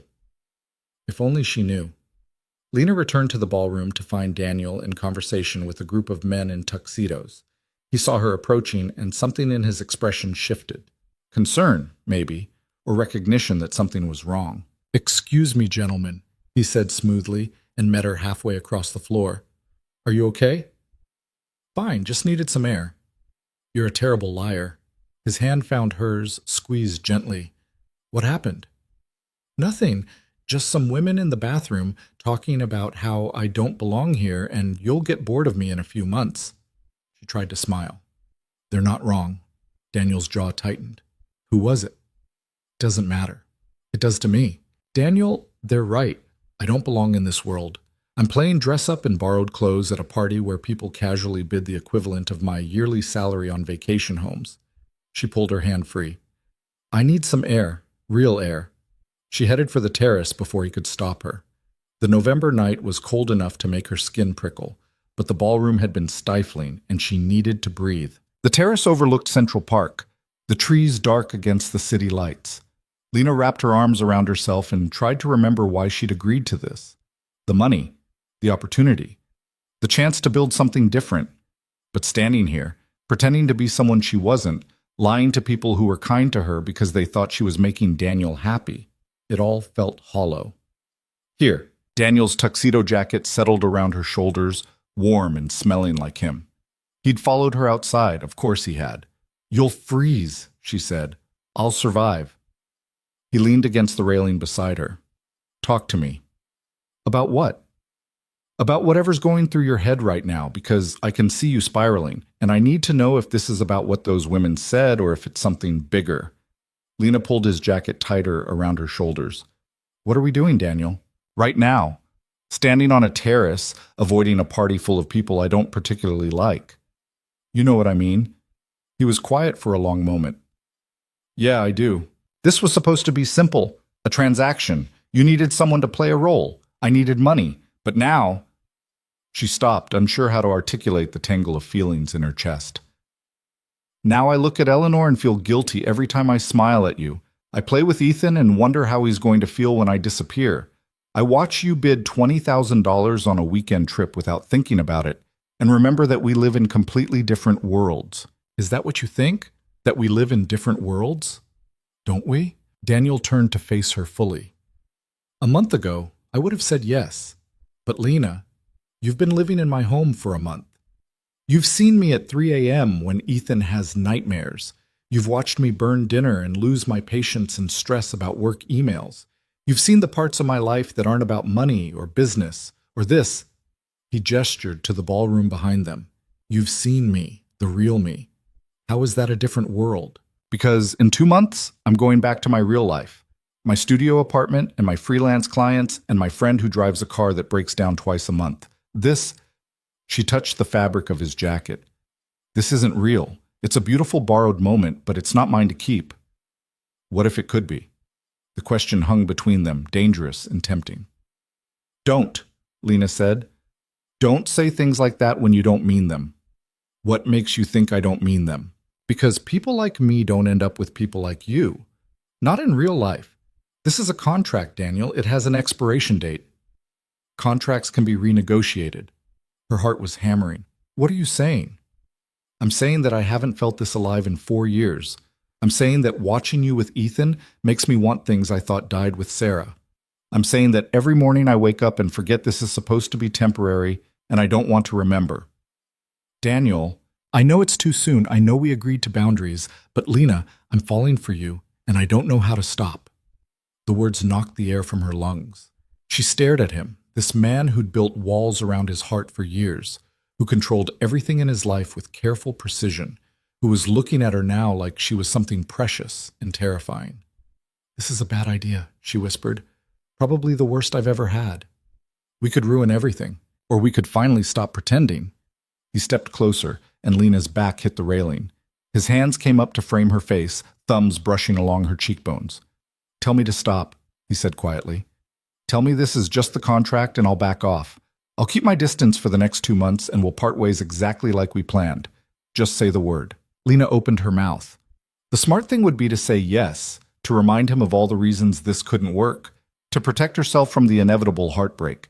Instead, she grabbed the front of his shirt and pulled him down to kiss her. This kiss was nothing like the careful ones they'd shared for appearances. This was desperate and honest and tasted like champagne and goodbye and hello all at once. Daniel's arms wrapped around her waist, pulling her closer, and Lena melted into him, letting herself have this moment, even though her brain was screaming that it was a mistake. When they finally broke apart, they were both breathing hard. We should go back inside, Lena said. We should. Neither of them moved. This doesn't change the contract, she said. We still have rules. Right, rules. And we can't tell Eleanor, not yet. Not until we're sure. Lena. Daniel pressed his forehead to hers. Stop thinking for 1 second and just feel this. She did. She let herself feel the solid warmth of him, the way her heart raced when he touched her, the terrifying exhilaration of falling for someone she'd promised herself she wouldn't fall for. This is going to be complicated, she said. Everything worth having is. They went back inside holding hands, and Lena tried not to notice the curious looks from the women who'd been gossiping in the bathroom. She didn't care anymore. Let them talk. Let them think whatever they wanted. For tonight, this was real. The weekend in Montauk was Eleanor's idea. She'd called Daniel on Tuesday morning and announced that she wanted to see the ocean one more time, and could they please make it happen before Thanksgiving. Of course, Grandma, Daniel had said. I'll arrange everything. Which was how Lena found herself in an SUV heading east on Friday afternoon, Ethan chattering excitedly in the back seat about building sandcastles, even though it was way too cold for that. The house was a sprawling beach property that had been in the Hayes family for 3 generations. Daniel's cousin Marcus met them at the door, tall, charming, with the same gray eyes that seemed to mark everyone in this family. So you're the famous Lena, Marcus said, shaking her hand with a grin. I've heard a lot about you. All terrible things, I'm sure. Mostly that you're the first person to beat Daniel at Dinosaur Voices. That's impressive. Eleanor arrived an hour later in a car service, looking frailer than she had at her birthday party, but with the same sharp eyes and quick smile.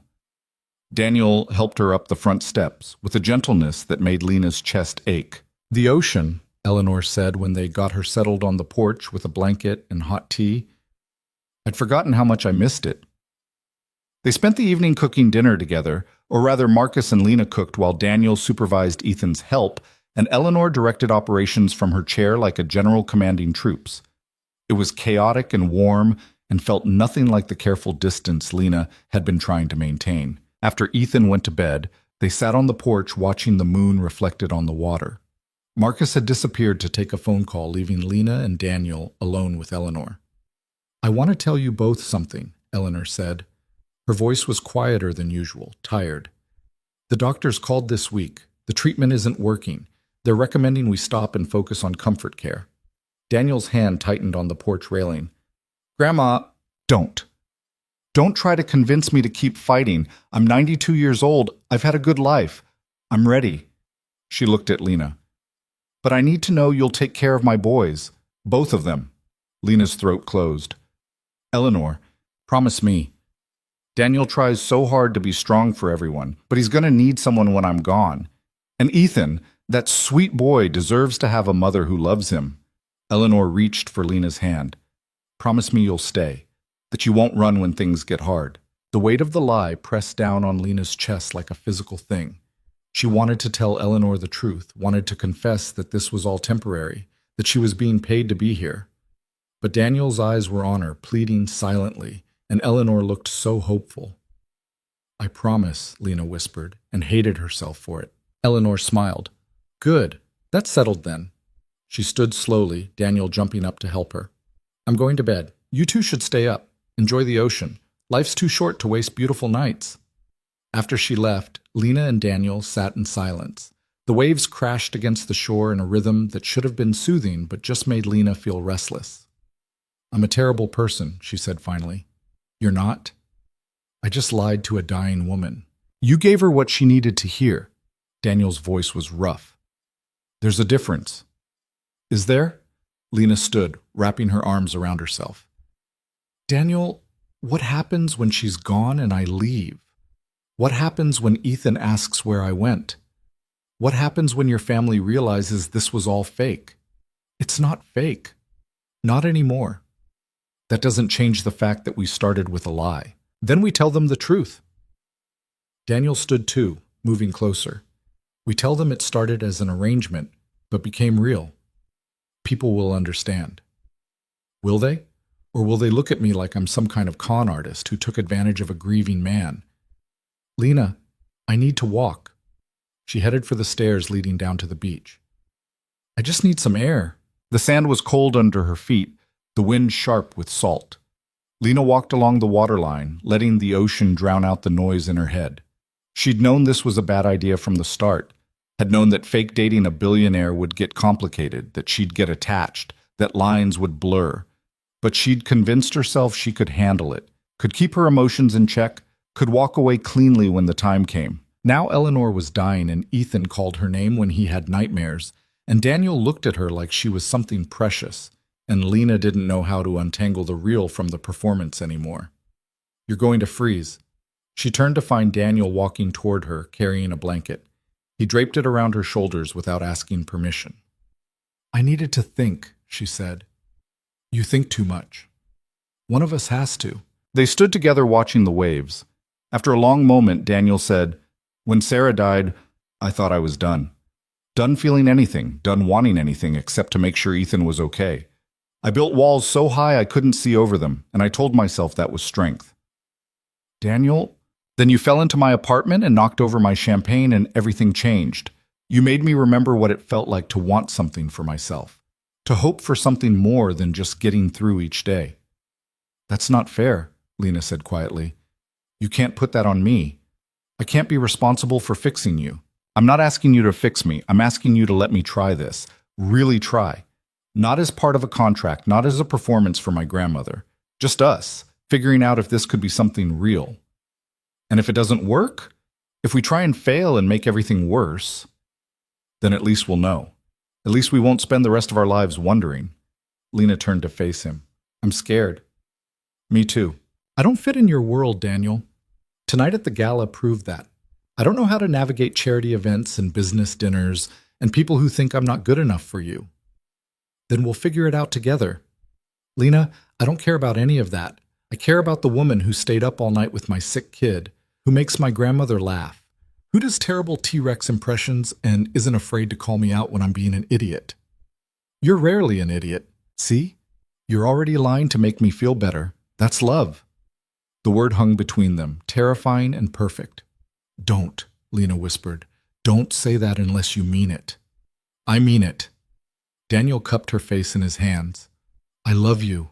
I think I've been falling for you since that first night, and I know it's too fast and too complicated and probably too many other things, but I don't care. I love you. Lena's eyes were burning. This is crazy. Completely insane. We barely know each other. I know everything that matters. She kissed him then, tasting salt spray and truth, letting herself believe for just a moment that this could work, that love could be enough to bridge the gap between their worlds. When they pulled apart, Daniel was smiling. Is that a yes?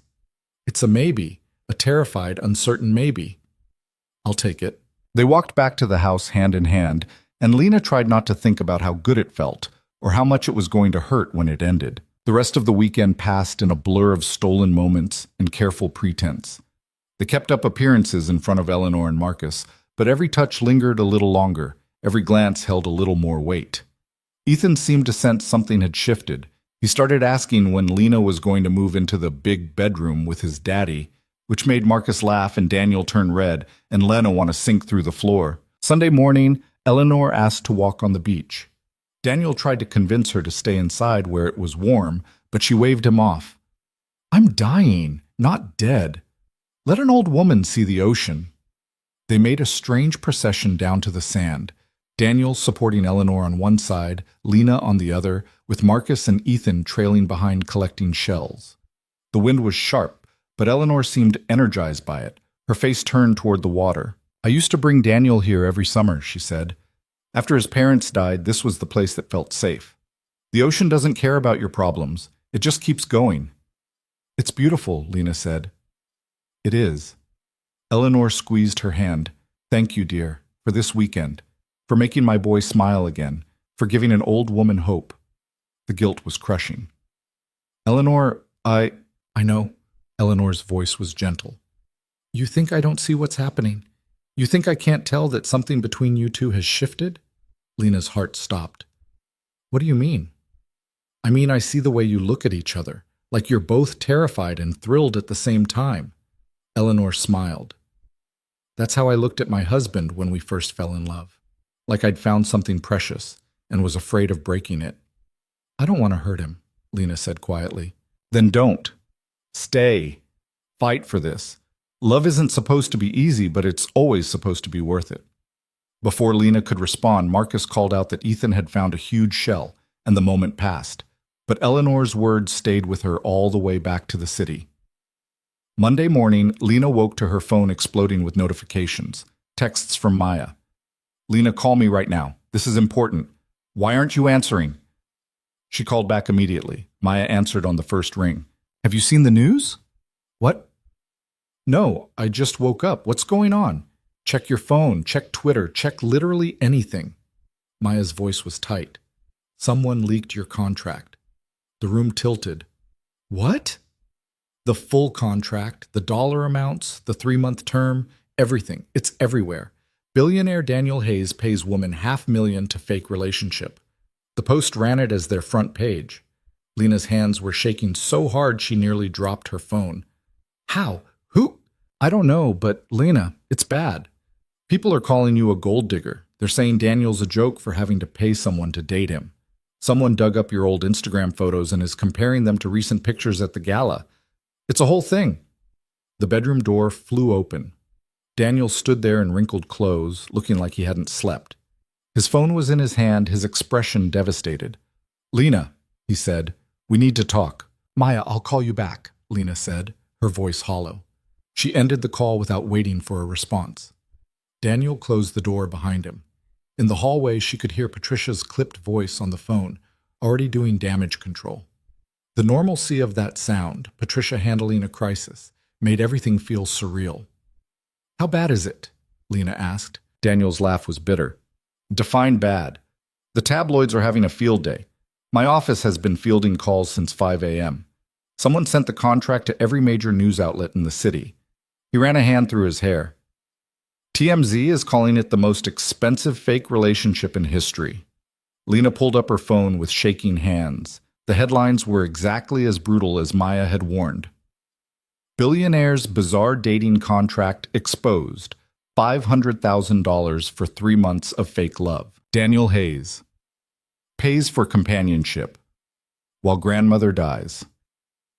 Gold digger or victim? The woman behind Hayes' contract scandal. There were photos of her from the gala, zoomed in to show every imperfection. Side-by-side comparisons of her before Instagram posts, paint-stained jeans and secondhand sweaters, next to the designer gowns Patricia had dressed her in. The comments were vicious. "She's literally a prostitute with a contract. Imagine being so pathetic. You have to pay someone to pretend to love you. That kid is going to need so much therapy." Lena's stomach turned. "They brought Ethan into this." "Of course they did." Daniel's voice was flat. "Everything is fair game when you're rich enough. My son, my dead wife, my dying grandmother. It's all just content for them." "Daniel, I'm so sorry." "Don't." The word came out sharper than he probably intended. "Don't apologize. This isn't your fault." "Then whose fault is it? I signed that contract. I took your money. I lied to your grandmother and your family and everyone who looked at us and thought we were real. We are real. What happened this weekend was real." "Was it?" Lena heard her voice rising but couldn't stop it.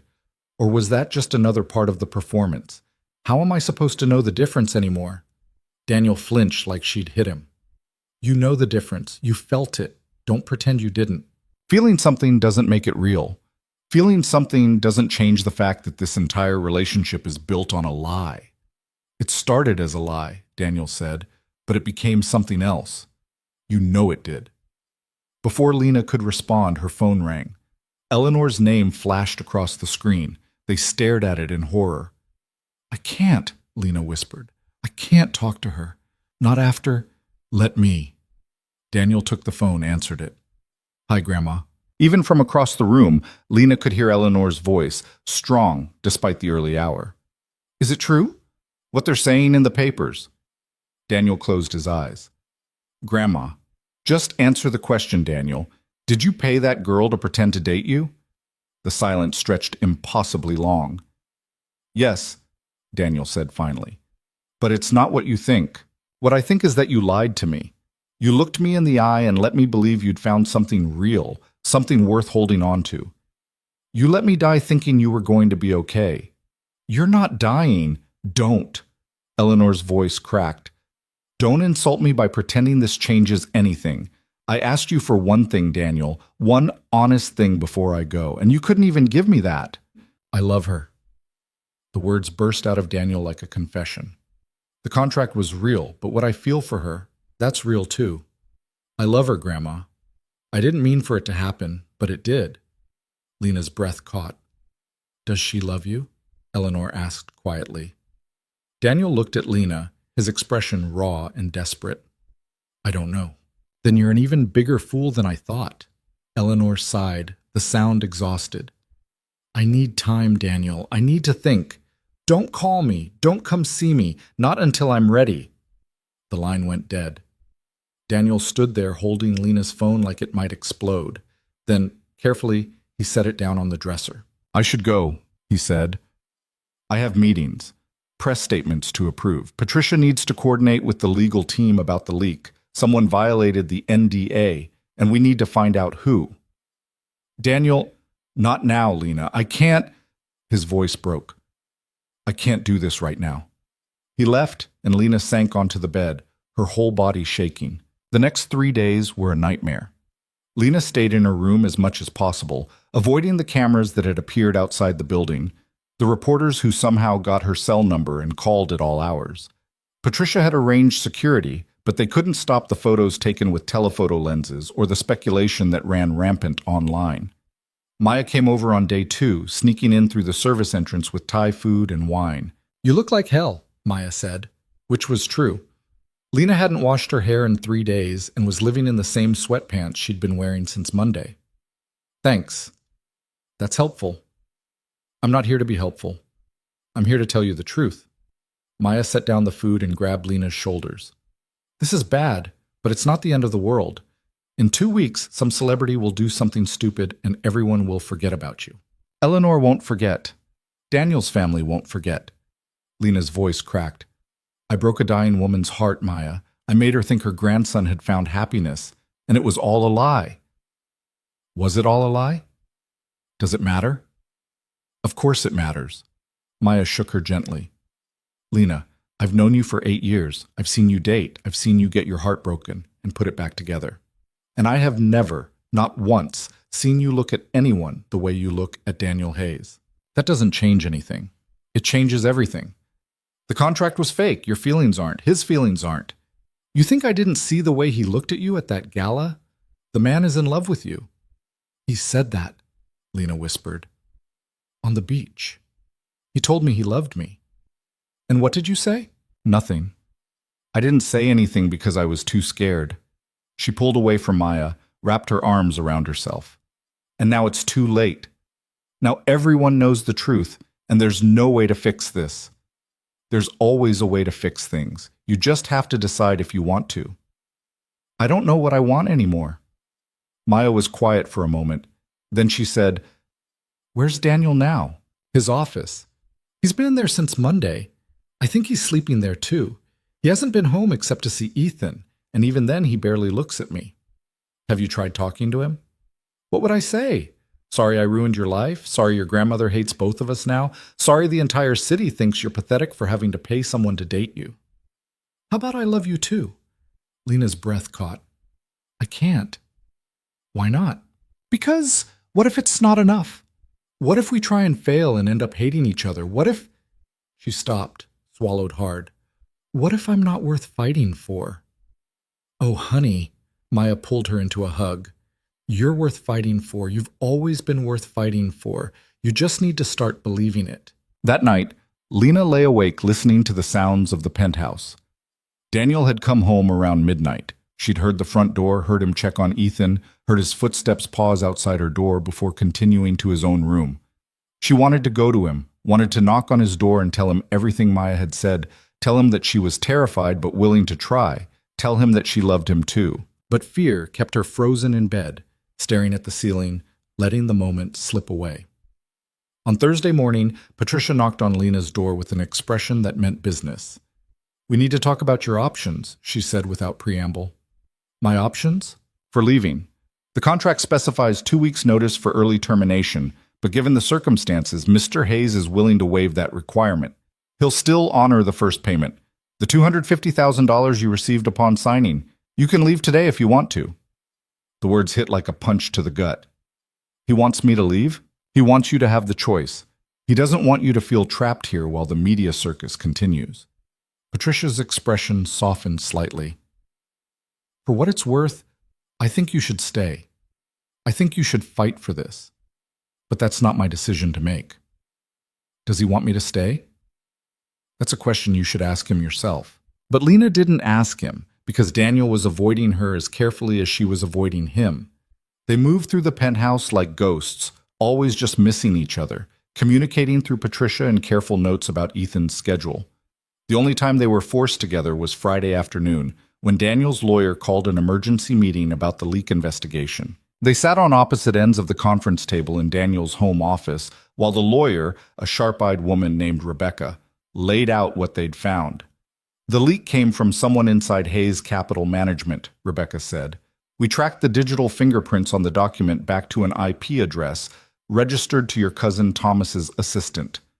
Daniel's jaw tightened. "Thomas. We believe he instructed his assistant to access your private files and forward the contract to the media. His motivation appears to be, Rebecca consulted her notes, jealousy over the family trust distribution and resentment about being passed over for the CFO position last year. Can we prosecute? Daniel asked. Yes. The NDA violation alone carries significant penalties. But Mr. Hayes, I have to advise you that a lawsuit will keep this story in the news for months, possibly years. It will be ugly and public and will drag up everything you've been trying to protect. Lena watched Daniel's face as he processed this. She could see the calculation happening behind his eyes, weighing options, considering consequences. Do it anyway, he said finally. I'm done letting people walk all over me because I'm trying to avoid bad press. Thomas violated a legal agreement and tried to ruin my reputation. He should face consequences. Understood. I'll file the paperwork. Rebecca closed her laptop. There's one more thing. The media is requesting a statement from both of you. A joint interview, if possible, something to control the narrative. No, Daniel and Lena said simultaneously. They looked at each other for the first time in days. I'm not going on TV to explain myself, Daniel said. Neither am I, Lena added. Rebecca sighed. Then prepare for the speculation to continue. People will fill in the blanks with their own assumptions, and I promise you won't like what they come up with. After Rebecca left, Daniel and Lena sat in heavy silence. I should probably go, Lena said finally. Wait, Daniel's voice stopped her at the door. We need to talk about what happens next. I know, Patricia told me about the early termination option. Is that what you want, to leave? Lena turned to face him. He looked exhausted, like he hadn't slept properly in days. There were shadows under his eyes and tension in every line of his body. I don't know what I want, she admitted. A week ago, I thought I did. I thought we could make this work somehow, but now my grandmother won't speak to me. My family thinks I'm a joke. My son has heard kids at preschool talking about his dad paying someone to be his girlfriend. Daniel's voice was hollow. And you're looking at me like you can't wait to get out of here. That's not fair, isn't it? You've been avoiding me for 4 days, Lena. You won't even look at me during Ethan's bedtime. You're already halfway gone. Because I don't know what to say. I don't know how to fix this. Maybe it can't be fixed, Daniel said quietly. Maybe we were kidding ourselves thinking this could work. Maybe the whole thing was a mistake from the beginning. The words felt like they were tearing something open in Lena's chest. Is that what you really think? I think I asked you to lie to the person I love most in the world. I think I dragged you into my mess and convinced myself it was okay because we had feelings for each other. I think... He stopped, swallowed hard. I think I made you complicit in something that hurt people, and I can't forgive myself for that. Daniel, you should leave, Lena. Not because I want you to, but because you deserve better than this. Better than cameras outside your building and strangers calling you names online. Better than being collateral damage in my family's dysfunction. What about what we talked about in Montauk? What about trying for something real? That was before everything fell apart. Daniel looked at her with such sadness it made her throat tight. How can we build something real on a foundation of lies? Lena wanted to argue, wanted to tell him they could figure it out, wanted to fight for this. But the exhaustion in his eyes and the weight of everything that had happened pressed down on her until she couldn't find the words. I'll pack my things, she heard herself say. Daniel nodded once, sharp and final. I'll have Patricia arrange movers for tomorrow. He left before she could change her mind. Lena made it back to her room before the tears came. She cried for Eleanor's broken trust, for Ethan, who would wake up one day and she'd be gone, for Daniel, who looked like he was breaking apart. But mostly she cried for herself, for the coward she was being, for walking away instead of fighting. That evening, Ethan found her packing. Where are you going? He asked from the doorway, clutching his Spinosaurus. Lena's hand stilled on the sweater she'd been folding. Hey, buddy, I'm going back to my old apartment for a while. Why? How did you explain a scandal to a 4-year-old? How did you tell a child that everything they'd believed was a lie? Sometimes grown-ups need space, Lena said carefully. Your dad and we need to figure some things out. Are you mad at Daddy? No, sweetheart. I'm not mad at him. Is he mad at you? It's complicated. Ethan climbed onto the bed, watching her pack with serious eyes. Miss Jenny, at school, says her mom and dad used to fight a lot and then her dad moved away. Is that what's happening? Your dad isn't going anywhere. He loves you so much, Ethan. This doesn't change that. What about you? Do you love me? The question broke her. Lena set down the sweater and pulled Ethan into her arms. So much. I love you so much. Then why are you leaving? Because sometimes loving someone isn't enough. Sometimes there are other things that make it too hard to stay. That's stupid, Ethan said with the blunt honesty of childhood. If you love each other, you should stay together. That's what they do in stories. Real life isn't like stories, buddy. It should be. Lena held him until he squirmed away, then watched him trudge back to his room, dragging his dinosaur behind him. She felt like the worst person in the world. She was almost finished packing when Daniel appeared in her doorway again. He's asking for you, Daniel said quietly. For bedtime. He wants you to do the T-Rex voice one more time. They walked to Ethan's room together, maintaining careful distance. Ethan was already in bed, his dinosaur collection lined up on the nightstand. Will you both read to me? He asked. Like you did that one time when I was sick? Daniel looked at Lena. Lena looked at the floor. Please? Ethan's voice was small. Just one more time. They ended up on either side of Ethan's bed, reading a story about dinosaurs exploring a new world. Lena did the voices, Daniel turned the pages, and Ethan fell asleep between them with a small smile on his face. He's gonna miss you, Daniel said after they'd turned off the light and stepped into the hallway. I'll miss him too. Lena, Daniel stopped, seemed to struggle with something. Before you go, there's something I need to say. Daniel, don't. I need to say it. I need you to know that what I told you in Montauk was true. I do love you. I fell in love with you somewhere between the champagne glass and the dinosaur voices, and the moment you stayed up all night with my sick kid. And I know the timing is terrible, and the circumstances are impossible, but it's true. Lena's eyes were burning. Why are you telling me this now? Because if you walk out that door tomorrow, I want you to know it wasn't because I didn't love you enough. It was because I loved you too much to keep you trapped in this mess. He reached out, tucked a strand of hair behind her ear with infinite gentleness. You deserve someone who can give you a normal life. Someone who doesn't come with paparazzi and family scandals and a complicated kid. Ethan's not complicated. He's perfect. He is. And he loves you. And that's going to make this so much harder for him. Then why are we doing this? Lena's voice broke. Why are we giving up? Because sometimes love isn't enough. You said it yourself. I was wrong. The words burst out before she could stop them. I was scared and overwhelmed, and I said something I didn't mean. Daniel, Her phone rang, cutting through the moment. Eleanor's name on the screen again. They both froze. Answer it, Daniel said. She deserves to hear from you. Lena answered with shaking hands. Eleanor? I need to see you. Eleanor's voice was weak, weaker than Lena had ever heard it. Both of you. Tomorrow. It's important. Are you okay? Do you need us to come now? Tomorrow is fine. Come for lunch. 1 o'clock. She paused. And Lena? Bring tissues. We're going to need them. The line went dead. Daniel and Lena stared at each other in the dim hallway. That sounded ominous, Lena said. Everything with my grandmother is ominous lately. But Daniel's face had gone pale. What if this is it? What if she's calling us there to say goodbye? We don't know that. We don't know anything anymore. They stood in silence, the weight of everything unsaid pressing down on them.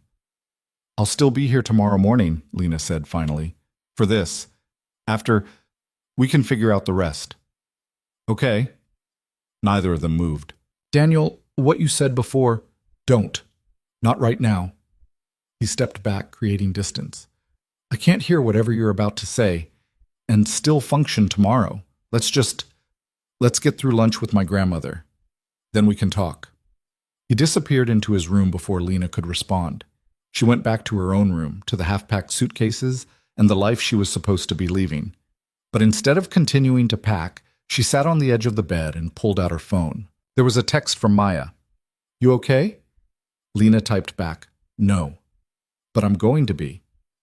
Then she opened her notes app and started writing everything she needed to say to Daniel. All the words she'd been too scared to speak, all the feelings she'd been too proud to admit. She wrote until her hands cramped and her vision blurred, until she'd poured out every truth she'd been holding back. Tomorrow, she decided, tomorrow she would tell him everything. Tomorrow she would stop being a coward. Tomorrow she would fight. The drive to Eleanor's house the next day was suffocating. Daniel drove in silence, his hands white-knuckled on the steering wheel. Ethan was with Marcus for the day. They'd decided this conversation wasn't appropriate for a 4-year-old, which somehow made the SUV feel even more empty. Whatever she says, Lena started. I know. I just mean we should be prepared for anything. I know, Lena. They lapsed back into silence. Eleanor met them at the door herself, which was the first surprise. She looked smaller than Lena remembered, frailer, but her eyes were as sharp as ever. Come in, she said. We have things to discuss. She led them to the sunroom where they'd looked at her paintings during the birthday party. The room was flooded with afternoon light, making the watercolors on the walls glow. Eleanor settled into her chair with visible effort. Sit, both of you. They sat on the couch across from her, maintaining careful distance from each other. I'm going to say something, Eleanor began, and you're both going to listen without interrupting. Understood? They nodded. I was furious with you when I found out about the contract. Hurt, betrayed. I spent 3 days refusing to take your calls because I was so angry I couldn't see straight. Eleanor's gaze moved between them. But then I got a call from Marcus. He told me about the leak, about your cousin Thomas, about how you're suing him even though it will keep this story in the news. And I realized something. She paused, and Lena's heart was hammering. I realized that a man who was truly just paying for appearances wouldn't care that much about protecting someone's reputation. He'd cut his losses and move on. Eleanor looked at Daniel. But you didn't do that. You're fighting for her. Even now, when everything has fallen apart, you're still fighting. Grandma, I said no interrupting. But her voice was gentle. And you? She turned to Lena. Marcus told me you've been refusing interviews, turning down 6-figure offers from tabloids who want your side of the story. Why? Lena's throat was tight. Because it's not their business. Because Daniel doesn't deserve to have his privacy violated more than it already has been. Even though leaving quietly would be easier for you, even though you could take the money and disappear, I don't want to disappear. The words hung in the air. Eleanor smiled. There it is. The truth that you've both been dancing around for weeks. You don't want to leave, and Daniel doesn't want you to go. So why are you letting fear make this decision for you? It's not that simple, Daniel said. It's exactly that simple. You love her. She loves you. Everything else is just noise. The noise includes the fact that our entire relationship is built on a lie, Lena said, that I took money to pretend to care about your grandson. Except you stopped pretending somewhere along the way, didn't you? Eleanor's eyes were knowing. I saw it at my birthday party. The way you looked at each other when you thought no one was watching. The way you fit together like you'd been doing this for years, not weeks. That doesn't change how it started, Daniel said quietly. No, it doesn't. But it changes what it became. Eleanor leaned forward.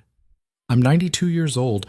I've been married, widowed, and watched more people than I can count make the same mistake you're making right now. They let pride and fear convince them that love isn't worth fighting for. They walk away from the best thing that ever happened to them because the beginning was messy, or the timing was wrong, or other people had opinions. What if we try and it doesn't work? Lena asked. What if we hurt each other worse than we already have? Then you'll survive.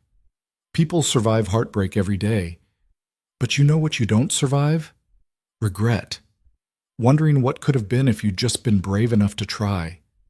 Tears were streaming down Lena's face. I'm sorry for lying to you, for taking advantage of your trust, for... Stop! Eleanor's voice was firm. I forgive you, both of you. The contract was a stupid idea, Daniel, and you know it. But it gave you something you needed, permission to let someone in. And Lena, it gave you a chance to see that you're capable of being loved by someone good. So take the gift and stop apologizing for how you got it. Daniel's voice was rough. What are you saying, Grandma? I'm saying that I don't have time left to watch you two be idiots. I'm saying that life is short and love is rare, and you'd both be fools to walk away from each other because the story doesn't fit some perfect narrative. She sat back, looking exhausted but satisfied. I'm saying fight for this. Fix it. And when you do, I want to be at the wedding." The word wedding hung in the air like a promise. We haven't even," Daniel stammered. "Not yet, but you will," Eleanor smiled. "Call it a dying woman's intuition." They sat in stunned silence. Then Lena started laughing, big, gasping laughs that turned into sobs halfway through. Daniel pulled her against him without thinking, and she buried her face in his shoulder. "I'm sorry," she gasped against his shirt. "I'm sorry I was going to leave. I'm sorry I didn't fight for this. I'm sorry." "Shh. I'm sorry too." Daniel's arms tightened around her. "I should have told you how I felt earlier. Should have fought harder. Should have—" "You're both sorry. We've established that." Eleanor's voice was dry. "Now kiss and make up so I can die in peace." "Grandma!" Daniel looked scandalized. "What? I'm old. I can say whatever I want." But she was smiling. "Go on, kiss her. I want to see it." Lena pulled back just enough to look at Daniel. His eyes were red, his hair was a mess, and he looked like he'd been through hell. He was the most beautiful thing she'd ever seen. "I love you," she said. "I should have said it in Montauk. Should have said it 100 times since then. But I was scared and stupid and—" Daniel kissed her, cutting off the words. It was soft and desperate and tasted like salt and promises. When they finally broke apart, Eleanor was dabbing at her eyes with a tissue. "About time," she said. "Now get out of here. Go home. Fix your life. And Daniel?" "Yes, Grandma?" "Throw away that ridiculous contract. If you're going to be together because you want to, not because some piece of paper says you have to." They left hand in hand, and for the first time in a week, Lena felt like she could breathe. In the car, Daniel said, "She's right, about the contract." "I know." "So we're doing this? Really doing this? No more pretending, no more performance, just us figuring it out as we go?" "Just us," Lena agreed. "Though I should warn you, I'm a mess. I'm broke and scared, and I have no idea how to navigate your world. And I'm emotionally closed off and terrible at communicating, and I come with a 4-year-old who will absolutely use you to get extra dessert." "Sounds perfect." They drove home through Manhattan traffic, their hands linked across the center console, and Lena thought about Eleanor's words, about fighting for something worth having, about being brave enough to choose love even when it was terrifying. "Hey, Daniel." "Yeah?" "I'm keeping the money from the contract. Is that weird?" He laughed, a real laugh, the first one she'd heard in days.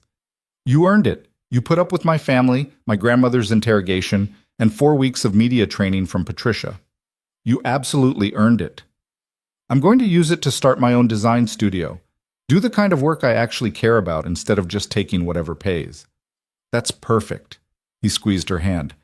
"And you can work from the penthouse. There's plenty of space." "Daniel Hayes, are you asking me to move in with you?" "I'm asking you to stay. Officially. Not because of a contract, but because I love you. And I want you in my life." "What about Ethan? We should probably talk to him about this." "We will, but I think he's going to be pretty excited. He's been asking when you're moving into the big bedroom for weeks now." Lena felt her face heat. "About that, one step at a time," Daniel said quickly. "We don't have to rush anything. We can take this as slow as you need." "What if I don't want to take it slow?" He glanced at her, eyebrows raised. "Then we'll figure that out too." They pulled into the building's garage, and for a moment they just sat there, hands still linked, looking at each other. "I can't believe this is real," Lena said softly. "It's real. No more contracts, no more pretending. Just this." "Just this," she echoed. And when he kissed her this time, it felt like coming home. Telling Ethan turned out to be both easier and harder than Lena expected. They sat him down that evening after dinner, the 3 of them on the couch in the living room. Ethan had his Spinosaurus clutched in one hand and was looking between them with the kind of serious expression that made him look older than 4. "Am I in trouble?" he asked. "Nobody," Daniel said. "We just want to talk to you about something important." "Is Lena leaving?" His voice got small. "Because I heard you packing yesterday, and Miss Amy said sometimes people leave and don't come back." Lena's heart broke a little. "I'm not leaving, sweetheart. Actually, I'm going to stay, if that's okay with you." Ethan's face lit up. "Really? Forever?" "Well," Lena glanced at Daniel, who nodded encouragingly. "For a really long time. Your dad and I, we care about each other. We want to be together. But that means some things are going to change. What things? Like I'll be here all the time now. Not because of work, but because I want to be. And your dad and I, we're going to be dating, for real this time. Ethan thought about this for a moment. Like the mommies and daddies at school who kiss when they pick up their kids? Kind of like that, Daniel said carefully. Okay. Ethan shrugged with the easy acceptance of childhood. Can we have mac and cheese for dinner tomorrow? Lena laughed, the tension draining from her shoulders. Sure, buddy. We can have mac and cheese. The kind from the blue box? The kind from the blue box. Cool. He slid off the couch. Can I go play dinosaurs now? Yeah, you can go play. They watched him run off to his room, and Daniel exhaled slowly. That went better than expected, he said. He's 4. Everything is simple when you're 4. Lena leaned against him. It's going to get more complicated as he gets older. We should probably think about therapy or something. Make sure he processes all this in a healthy way. Already on it. Patricia found a child psychologist who specializes in family transitions. First appointment is next week. Of course she did. They sat in comfortable silence for a moment. Then Daniel said, I need to make a statement about the leak, about us, about everything. My PR team has been pushing for one all week. What are you going to say? The truth. Or as much of it as I can without violating your privacy. He pulled out his phone, showed her a draft. I want you to read it first. Make sure you're comfortable with everything. Lena took the phone and read. Over the past week, my personal life has become public in ways I never intended. I want to address the speculation directly. Yes, Lena Carter and I initially entered into a contractual arrangement. It was a misguided attempt to give my dying grandmother peace of mind, and I take full responsibility for that decision. However, what began as a contract became something real. I fell in love with Lena, truly, deeply, and completely. The circumstances of how we met don't change the authenticity of what we feel for each other. I'm asking for privacy as we navigate this next chapter together. My family has been through enough, and Lena deserves to be treated with respect, not as fodder for tabloid speculation. To those who have supported us, thank you. To those who haven't, I understand, but I hope you'll give us the chance to prove that love can emerge from even the most unlikely beginnings. Regarding the leak of confidential documents, legal action is underway. I will not tolerate violations of privacy, whether they target me or those I care about. It's good, Lena said softly. Honest without being too revealing. Are you sure? Because once this goes out, there's no taking it back. People will know we're really together. They'll have opinions. Some of them won't be kind. Let them have opinions. I'm done caring what strangers think. She handed back his phone. Post it. He did, right there on the couch with Lena tucked against his side. Within minutes, the responses started rolling in, some supportive, some skeptical, some still cruel, but there were also messages from friends and colleagues, from people who'd followed the story and were genuinely rooting for them. Maya texted, Finally, I was about to fly over there and knock your heads together. Marcus sent a gif of someone doing a victory dance with the caption, Told Daniel you were perfect for him. Nobody listens to me. And then unexpectedly a text from Eleanor. Well done, grandson. Now stop reading the comments and go kiss your girl. Daniel laughed and did exactly that. The next few weeks were a strange adjustment period. The media attention didn't disappear overnight. There were still photographers outside the building occasionally, still gossip columns speculating about their relationship. But slowly, gradually, other stories took precedence and the intensity faded. Lena started working from the penthouse, setting up a studio in one of the spare bedrooms. She turned down the safe corporate clients and started taking on projects she actually cared about. Book covers for independent publishers, branding for small nonprofits, art for local businesses that couldn't afford big agencies. The money from the contract sat in her bank account like a safety net, giving her the freedom to say no to work that drained her soul. Daniel went back to his regular office hours, though he made a point of being home for dinner every night. It was a change from his previous routine, and Lena could see Patricia adjusting to it with bemused efficiency. Mr. Hayes has a board meeting at 5:30, Patricia said one Tuesday afternoon. Reschedule it, Daniel replied without looking up from the dinosaur puzzle he was doing with Ethan. It's with the Tokyo investors. They're only available, Patricia. Reschedule it. He looked up, his expression gentle but firm. I made a promise to be home for dinner. That means something. Patricia's lips twitched into something that might have been a smile. Of course, Mr. Hayes, I'll handle it. After she left, Lena said, You know she's going to tell everyone you've gone soft? Let her. I've been hard for too long. It's exhausting. Ethan looked up from the puzzle. What does hard mean? It means your dad is learning to relax, Lena said quickly, which is a good thing. Oh, okay. Ethan went back to searching for corner pieces. But the adjustment wasn't always smooth. There were moments when Lena felt overwhelmed by the sheer difference in their lifestyles, like when Daniel casually mentioned buying a vacation home in the Hamptons, or when she accidentally broke a vase that turned out to be worth $15,000. It's just a vase, Daniel had said when she'd stood there in horror, staring at the pieces. It's a $15,000 vase. It was a $15,000 vase. Now it's broken glass. These things happen. These things don't happen in my world. In my world, I'd have to work for 6 months to replace something like this. Daniel had pulled her away from the broken glass, made her sit down, taken her hands in his. Lena, I need you to hear me. That vase meant nothing to me. You mean everything. If you break every piece of expensive crap in this penthouse, I will not care. Things can be replaced. You can't. She'd cried then, not because of the vase, but because of everything it represented. All the ways their worlds were different. All the ways she still felt like an imposter in his life. What if I can't do this? She'd whispered. What if I can't be the person you need me to be? You already are that person. You think I need someone who knows which fork to use at a charity dinner? I need someone who stays up all night with my sick kid. Someone who calls me out when I'm being an idiot. Someone who makes me remember that life is about more than just work and responsibility. I broke your vase. I never liked it anyway. My ex-wife's mother gave it to us as a wedding gift. I've been looking for an excuse to get rid of it for years. That had made her laugh through the tears, and they'd ended up making out on the couch like teenagers until Ethan wandered in asking for juice, and they'd had to spring apart guiltily. It was messy and imperfect, and sometimes overwhelming, but it was real, and that mattered more than Lena had ever thought possible. 3 weeks after Daniel's statement went public, they took Ethan to visit Eleanor. She'd been moved to hospice care. Her decision, made with the kind of pragmatic clarity that characterized everything she did. I'm not dying in a hospital, she'd told Daniel over the phone. Hospitals are depressing. I want flowers and sunshine and my own damn pillows. The hospice was in Westchester, a beautiful facility that looked more like a boutique hotel than a medical facility. Eleanor had a suite overlooking gardens that were preparing for winter, with her watercolors hung on the walls and her 3 cats curled up on various pieces of furniture. There's my boy, she said when Daniel carried Ethan in.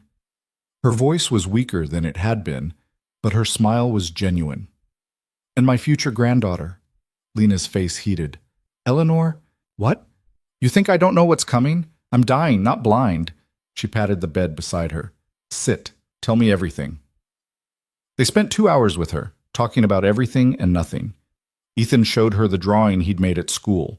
A family portrait that included Daniel, Lena, himself, and approximately 17 dinosaurs. Eleanor declared it a masterpiece and insisted it be hung on her wall immediately. When Ethan got restless and Daniel took him to explore the gardens, Eleanor reached for Lena's hand. I need to tell you something, she said. Okay. I'm glad it was you. I'm glad Daniel found someone who sees him, really sees him, and loves him anyway. He spent so much of his life trying to be perfect, trying to live up to impossible standards. He needed someone who could show him that being broken is okay, that you can fall apart and still be worthy of love. Lena's throat was tight. He showed me that too. I've spent years thinking I wasn't enough, not talented enough, not successful enough, not worthy of taking up space in the world. And then I crashed into his life and he looked at me like I was exactly what he'd been waiting for. You were. You both were exactly what the other needed. Eleanor squeezed her hand weakly. Take care of them, Lena. My boys. They're going to need you when I'm gone. I will, I promise. And don't let Daniel work too much. He has a tendency to bury himself in the office when he's grieving. Make him come home. Make him live. I will. Eleanor's eyes drifted closed. Good. That's good. Now go find them. Tell Daniel I want to paint with Ethan tomorrow. While I still can. Lena found them in his gardens. Daniel pushing Ethan on a swing while the boy shrieked with laughter. She stood watching them for a moment, this man and this child who'd become her whole world in just a few short months. Daniel saw her and smiled, that real smile that he saved just for her and Ethan, the one that made him look younger and lighter and free. "Everything okay?" he called. "Everything's perfect," Lena called back and meant it. Eleanor died 2 weeks later, on a Tuesday morning with sunshine streaming through her windows and her family surrounding her bed. She went peacefully, holding Daniel's hand and whispering something to him that made him cry. The funeral was massive. Hundreds of people who'd been touched by her life, her generosity, her fierce love for her family. Daniel gave a eulogy that had everyone in tears, talking about how his grandmother had saved him after his parents died, how she'd held him together after Sarah's death, how she'd taught him that strength meant letting people in, not keeping them out. "She was the strongest person I knew," Daniel said, his voice steady despite the tears on his face. "And her dying wish wasn't for money or recognition or any kind of legacy. She just wanted to know that I would be okay, that I would let myself be loved." He looked at Lena sitting in the front row with Ethan. "Grandma, wherever you are, I'm okay. You made sure of it. Thank you." Lena held Ethan during the service, explaining death in simple terms when he asked where Grandma Eleanor had gone. He cried a little, but mostly he seemed confused by the sadness around him. "Is Daddy sad because Grandma went to heaven?" he asked. "Yes, sweetheart. He's very sad. It's okay to be sad when someone you love goes away." "Are you sad too?" "I am. I'm going to miss her a lot." Ethan thought about this. "When I'm sad, you and Daddy give me hugs. Should we give Daddy hugs?" "I think that's a great idea." After the service, after the reception where Daniel shook hands and accepted condolences and held himself together with visible effort, they went home. Ethan fell asleep in the car, exhausted from the emotional day. Daniel carried him inside while Lena handled the coats and bags. Once Ethan was tucked into bed, Daniel disappeared into his room. Lena gave him space for a while, but when an hour passed and he hadn't emerged, she knocked softly on his door. "Daniel? Can I come in?" Silence. Then, "Yeah." She found him sitting on the edge of his bed, still in his suit, staring at nothing. His eyes were red and his hands were shaking slightly. "I don't know how to do this," he said quietly. "I don't know how to exist in a world where she's not there anymore." Lena sat beside him, took his hand. "One day at a time. 1 hour at a time if you need to.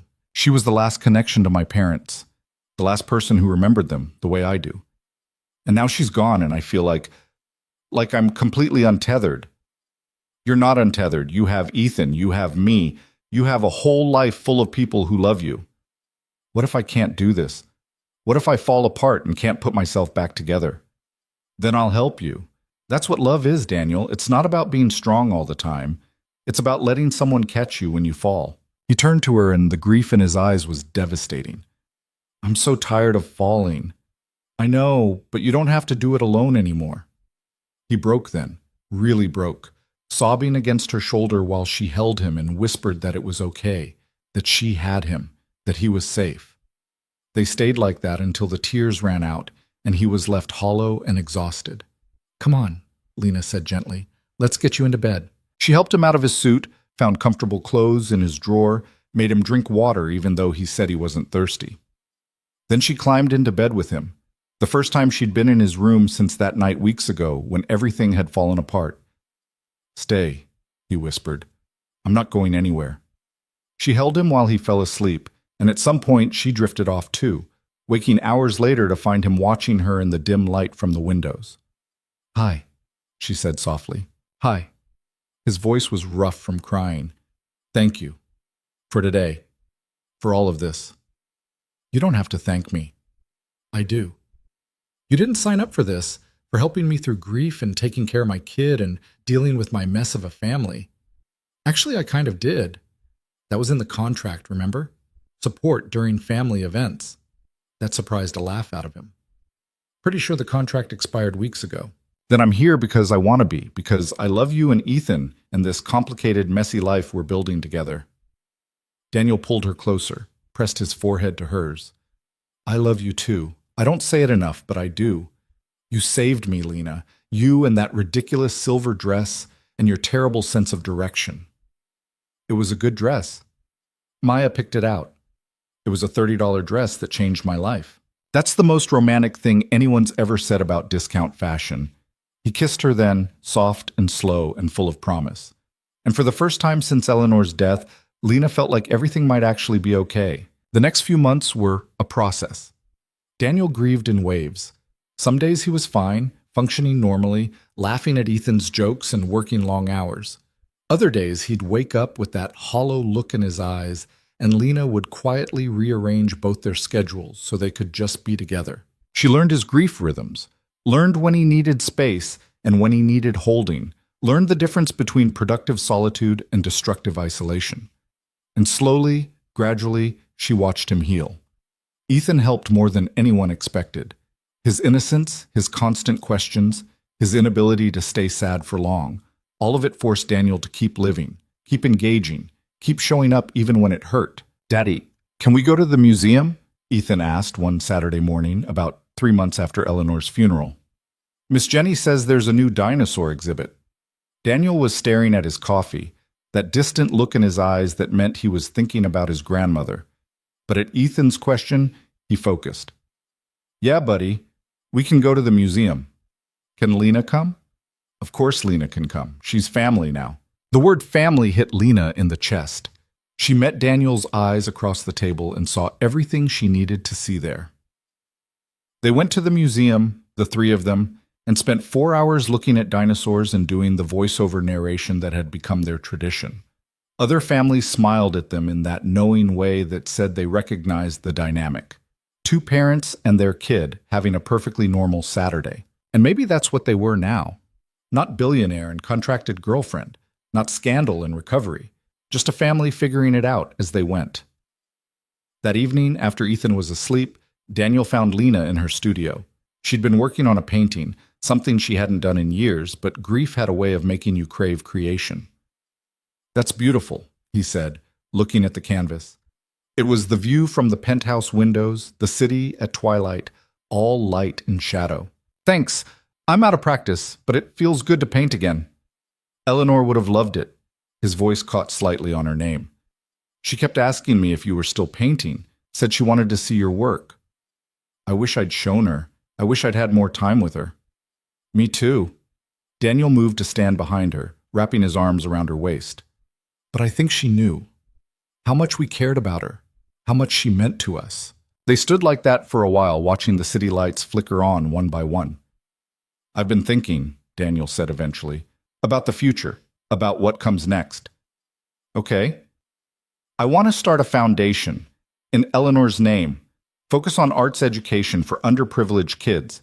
She always said art saved her life when she was young, and I want to give other kids that same chance." Lena turned in his arms to face him.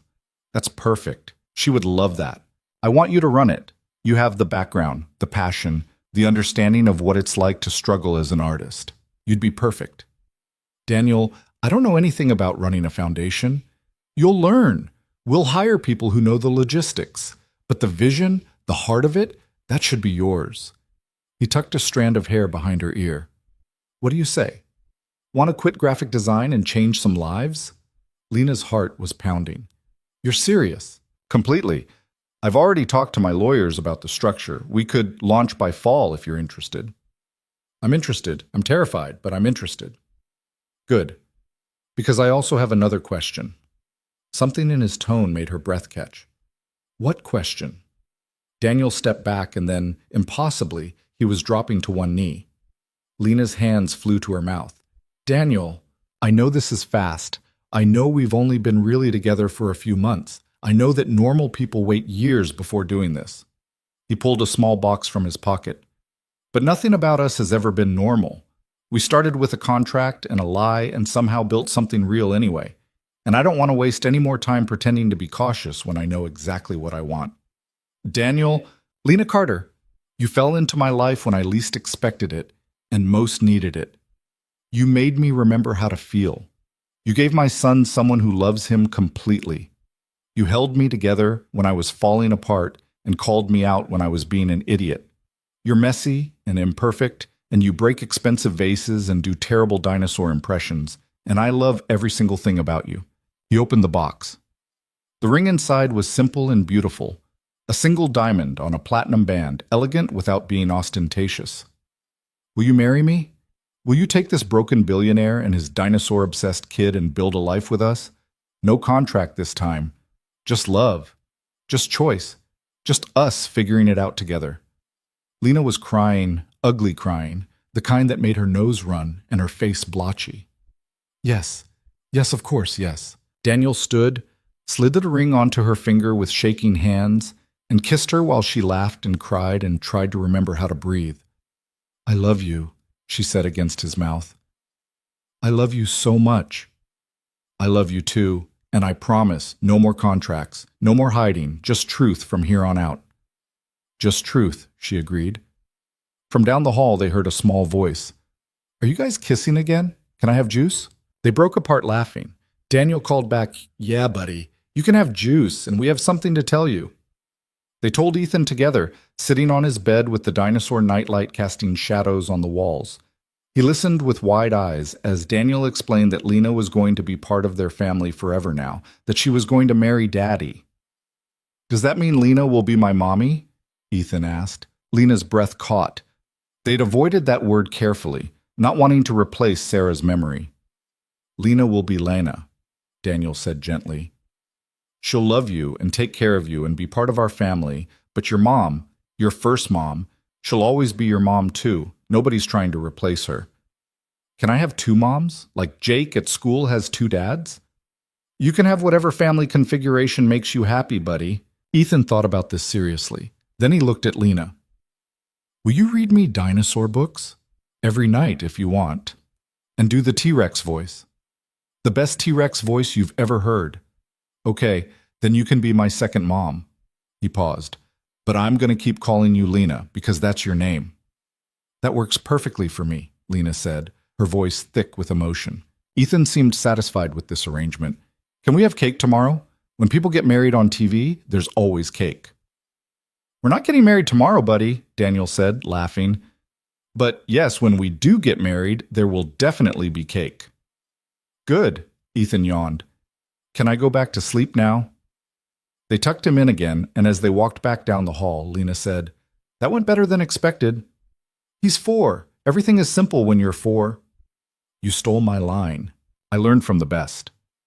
They ended up in Daniel's room. Their room now, Lena supposed, since she'd been sleeping there more often than not lately.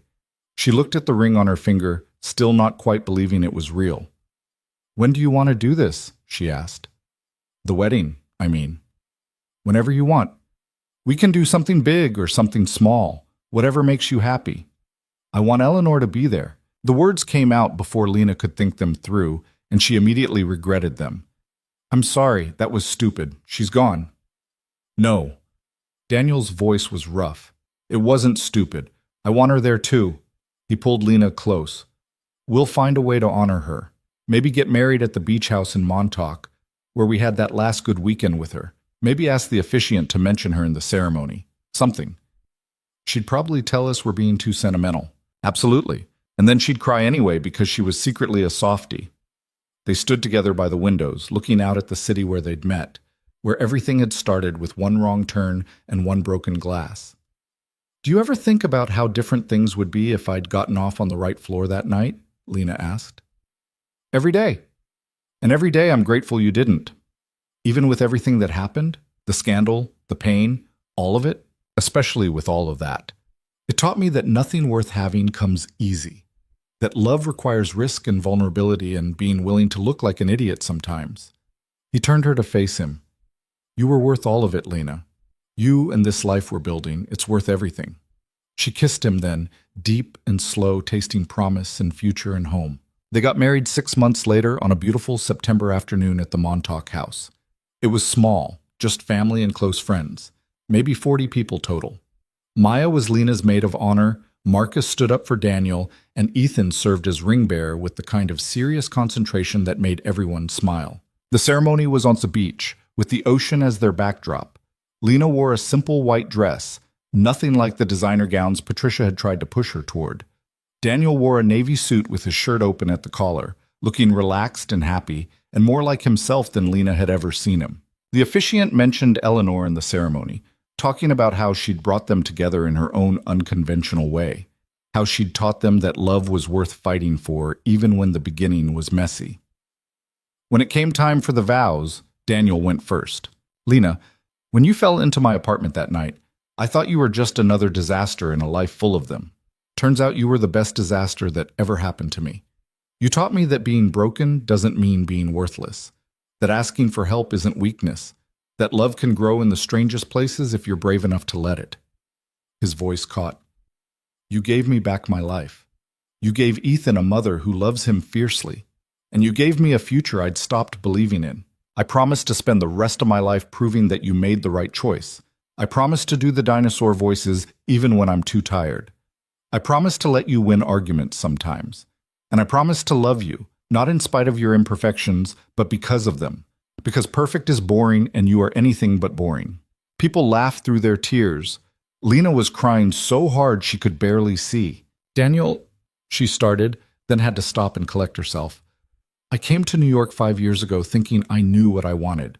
Success, recognition, validation that my art mattered. And then I crashed into your world and realized I'd been chasing the wrong things entirely. You showed me that what I really wanted was connection, love, a place to belong. She looked at Ethan, standing beside them with the rings. You both showed me that family isn't about blood or contracts or perfect circumstances. It's about choosing each other every day, choosing to stay even when things get hard, choosing to build something real instead of something safe. She turned back to Daniel. I choose you, today and every day after. I choose us and this messy, imperfect, beautiful life we're creating, and I promise to keep choosing it, no matter what comes. They exchanged rings, Daniel's hand shaking slightly as he slid the band onto her finger, Lena's eyes never leaving his face. By the power vested in me by the state of New York, the officiant said, I now pronounce you husband and wife. You may kiss your bride. Daniel did, thoroughly and enthusiastically, while their guests cheered and Ethan made exaggerated gagging noises that made everyone laugh. The reception was on the house's back lawn, overlooking the ocean. They ate lobster and drank champagne and danced to a playlist Marcus had put together that was equal parts sentimental and ridiculous. At one point, Maya grabbed the microphone and gave a speech about how she'd known from the beginning that Lena and Daniel were perfect for each other, conveniently leaving out the part where she'd initially thought the contract was insane. As the sun set and the party wound down, Daniel found Lena standing at the edge of the property, looking out at the ocean. Hey, Mrs. Hayes, he said, wrapping his arms around her from behind. That's going to take some getting used to. You could keep your name. I wouldn't mind. No, I want this. I want to be part of your family, part of Ethan's family. She leaned back against him. Is this real? Tell me this is real and not some elaborate dream. It's real. You're stuck with me now, no backing out. Good, because I wasn't planning to. They stood watching the waves, and Lena thought about everything that had led to this moment.